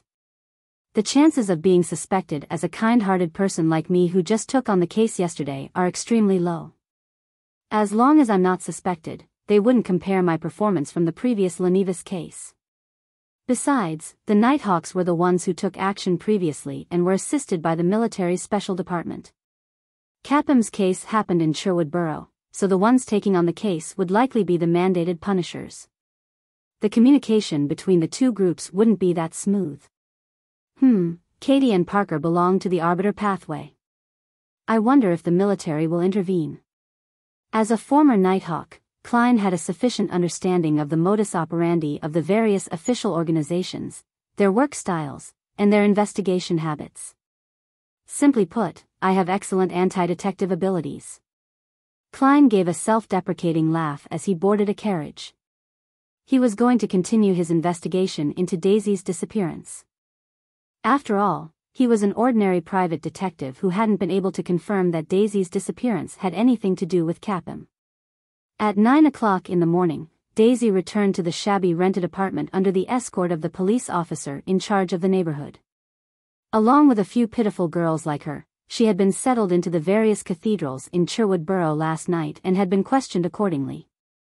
It included what they saw when they escaped, what they saw when they looked back, where they lived, what their family situation was, if they knew any friends who were out of the ordinary, and so on and so forth. Daisy, who was still in a state of panic and lingering fear, answered the questions truthfully.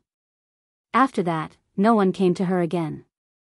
She slept through the night and was sent back to East Borough early in the morning, where she was handed over to the fierce police officer she always saw. Along the way, Daisy didn't dare to say anything. She trembled in fear, and only when she entered the apartment where she lived did she feel a little more at ease. As soon as she stepped through the door, and before she could find her mother and sister through the hanging wet clothes, she heard a scream. Daisy! Freja stopped whatever she was doing and, like a nimble fawn, darted through the clothes hanging in the air and the random things on the ground. She ran to the door and hugged her sister tightly. Then she let go of her hand, and with tears streaming down her cheeks, she sized Daisy up with pleasant surprise and in concern. Are you all right? It's so wonderful that you're finally back. Liv also stood up from behind the wash basin. She wiped her hands on her clothes and asked, rubbing her eyes, "Daisy, where have you been these past few days?" At that moment, the police officer interrupted. "She was kidnapped. We rescued her." Thank you. You guys are too great." Liv shed tears and randomly used an adjective. The policeman coughed lightly and said, "That's our duty." "Have you met anyone strange in the past few days?" Liv was stunned for a second. Hoping to not be involved in too many matters or get into any trouble, she said, "No, I really haven't." The policeman waved his hand and said, "Be more careful in the future. Don't take deserted shortcuts again." He couldn't stand the humidity and the motley of smells, so he turned and left. Liv looked at her daughter again. She took wide strides over to her side and wiped her hands on the side of her clothes before hugging Daisy. "It's good that you're back. It's good that you're back," she murmured through her tears, not asking if Daisy had been hurt. Daisy relaxed and sobbed. Beside her, Freja was also crying. She stretched out her arms and hugged her mother and sister respectively. The three of them cried for a while before letting go. Liv wiped her eyes again and said, "Wash the clothes first, there are still a lot of them." Daisy, who had just been rescued, nodded and quickly threw herself into her busy work. It wasn't until noon, while they were nibbling on their black bread and drinking plain water that could hardly even be considered tea, that Liv finally had time to ask, "Daisy, were you hurt?" Daisy shook her head. "They just hit me a few times." "That's great. The police rescued you? A kind detective was willing to help search for you for free yesterday, and you ended up returning today." "Ah, he still has your vocabulary book," Freja mentioned in passing. "Already prepared," Liv mentioned. "I'll get old Kohler to get it back and tell the detective you're home so that he won't have to busy himself over this matter. Regardless, we have to thank him again." Daisy felt relieved as she replied to her sister's question, "No, it wasn't the police. There was a sudden explosion, and the doors that kept us locked up were strangely opened, and we just ran out. However, I did see a gentleman or a lady on the roof. He wore black armor, a crown-like helmet, and a cape. He just stood there watching us quietly. None of those bad guys came to stop us or chase us down." As a tutor at the free school, Daisy clearly had a richer set of vocabulary than her mother, Liv. "A person dressed like that saved you?" Liv answered in shock. By the side, Freja curiously waited for the answer. Daisy nodded seriously and said, "Yes, he's like what the bards sing of. A hero." Hero. Freja ruminated over the word, her eyes as bright as the stars. In a certain secret chamber, a group of people were carefully comparing the Lenivas case with the Capim case using the information they were given as they searched for similarities between the motives and modus operandi. The two things cannot be linked together at all. The only thing that they have in common is evil, or rather, evil was defeated. "The owner of the tarot card has upheld justice," someone exclaimed. It can be confirmed that the two cases didn't involve the same person. The difference in strength is obvious, and what they're good at is even more contrasting. Although it's possible that their sequence had been elevated, Capim's murderer was a kind of specter, or someone that can switch into the sequence state. That's not something common. Another person's analysis was endorsed by the majority. Therefore, the person who called the meeting concluded, two cases, two different people, but they both threw out tarot cards. Perhaps the latter was committing a copycat crime, and if that's the case, we can target the people who are aware of the Lenivas case. The other possibility is that there is an organization. An organization symbolized by tarot cards. Chapter 384, On Your Own You Check Yourself in Empress Borough, the opulent villa of Count Hall. The aroma of Fainapotter's top-quality Mount St. Dercy coffee blended with the splendid fragrance of the Queen's black tea to create an intoxicating symphony of smells. They lingered around the elegant three-tiered high tea tray that served delicious and delicate desserts. This was the high tea party organized by Audrey. She had invited her friends of blue blood parentage, all who were fellow enthusiasts in mysticism. They sat around her, talking and laughing. Under Audrey's imperceptible guidance, Jane, Murray, and the others became extremely interested in the Dark Emperor, the hero bandit who had appeared last night. All of them cast their eyes towards the noble-born Kance Learson who had joined MI9. What beyonder powers does that Dark Emperor have? The sweet-looking Christine asked curiously. Among the few of them, the lowest rank among their fathers was that of a viscount. It allowed them to have sufficient status and channels to understand the existence of beyonder powers and potions in their endearing pursuit of mysticism. But just like Audrey before, they were all unwilling to join the Nighthawks, the mandated Punishers, the machinery hive mind, and MI9. Other than that, the families that they belonged to didn't have histories that traced back to 1,000 years ago, and even the ancient aristocrats that had just been established in the fourth epoch of the Lone Kingdom weren't completely loyal to the royal family or to the upper echelons of the military.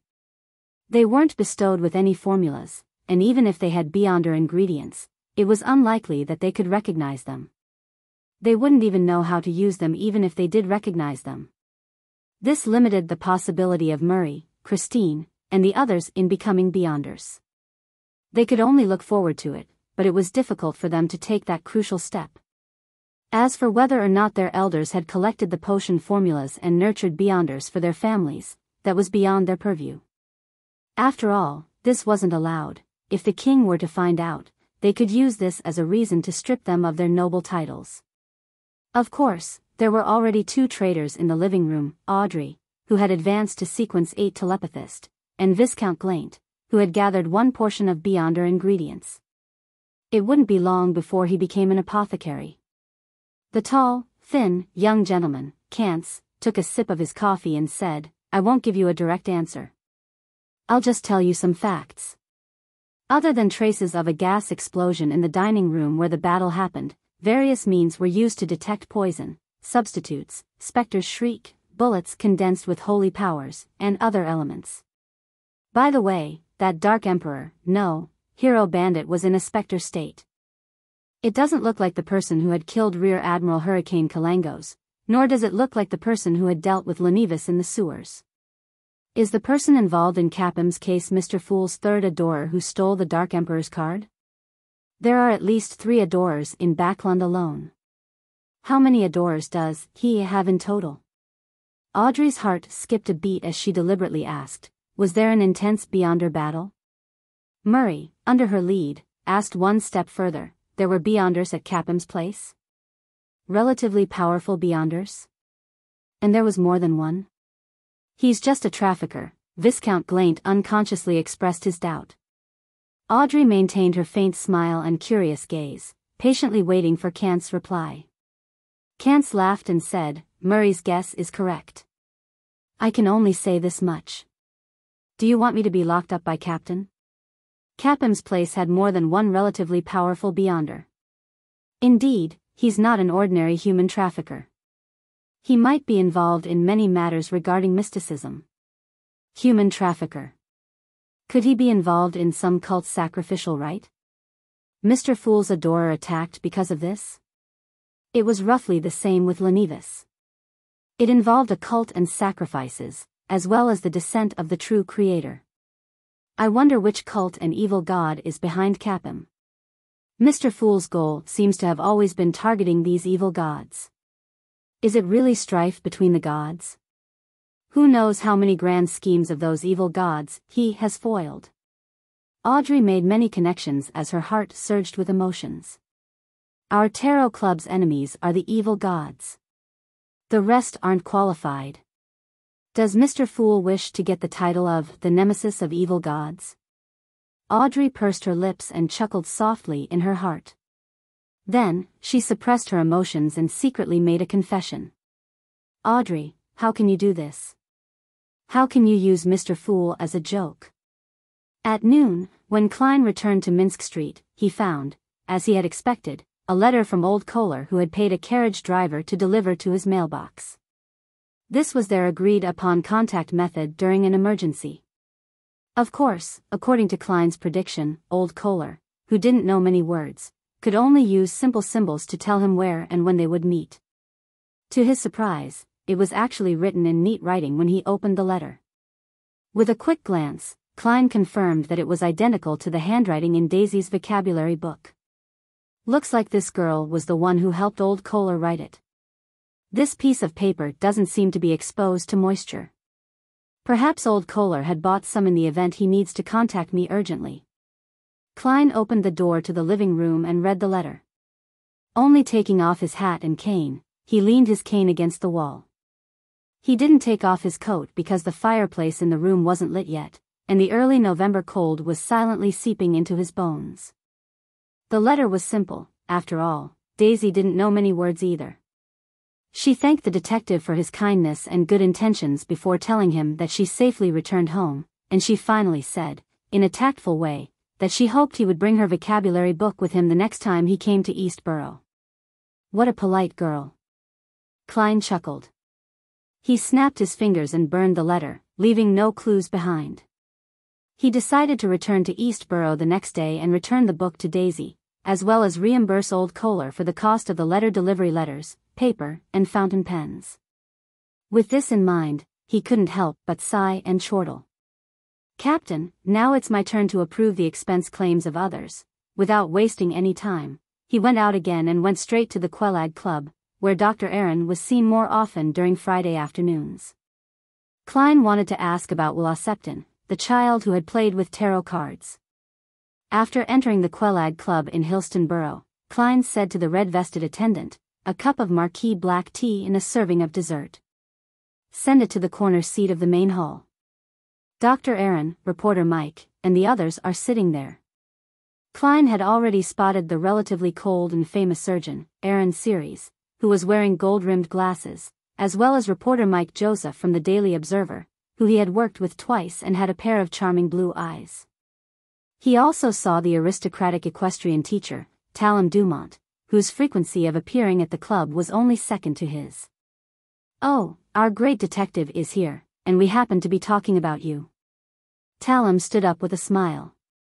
"Speaking bad things behind my back?" Klein joked. Mike stood up and shook his hand. "No, I want to hire you again."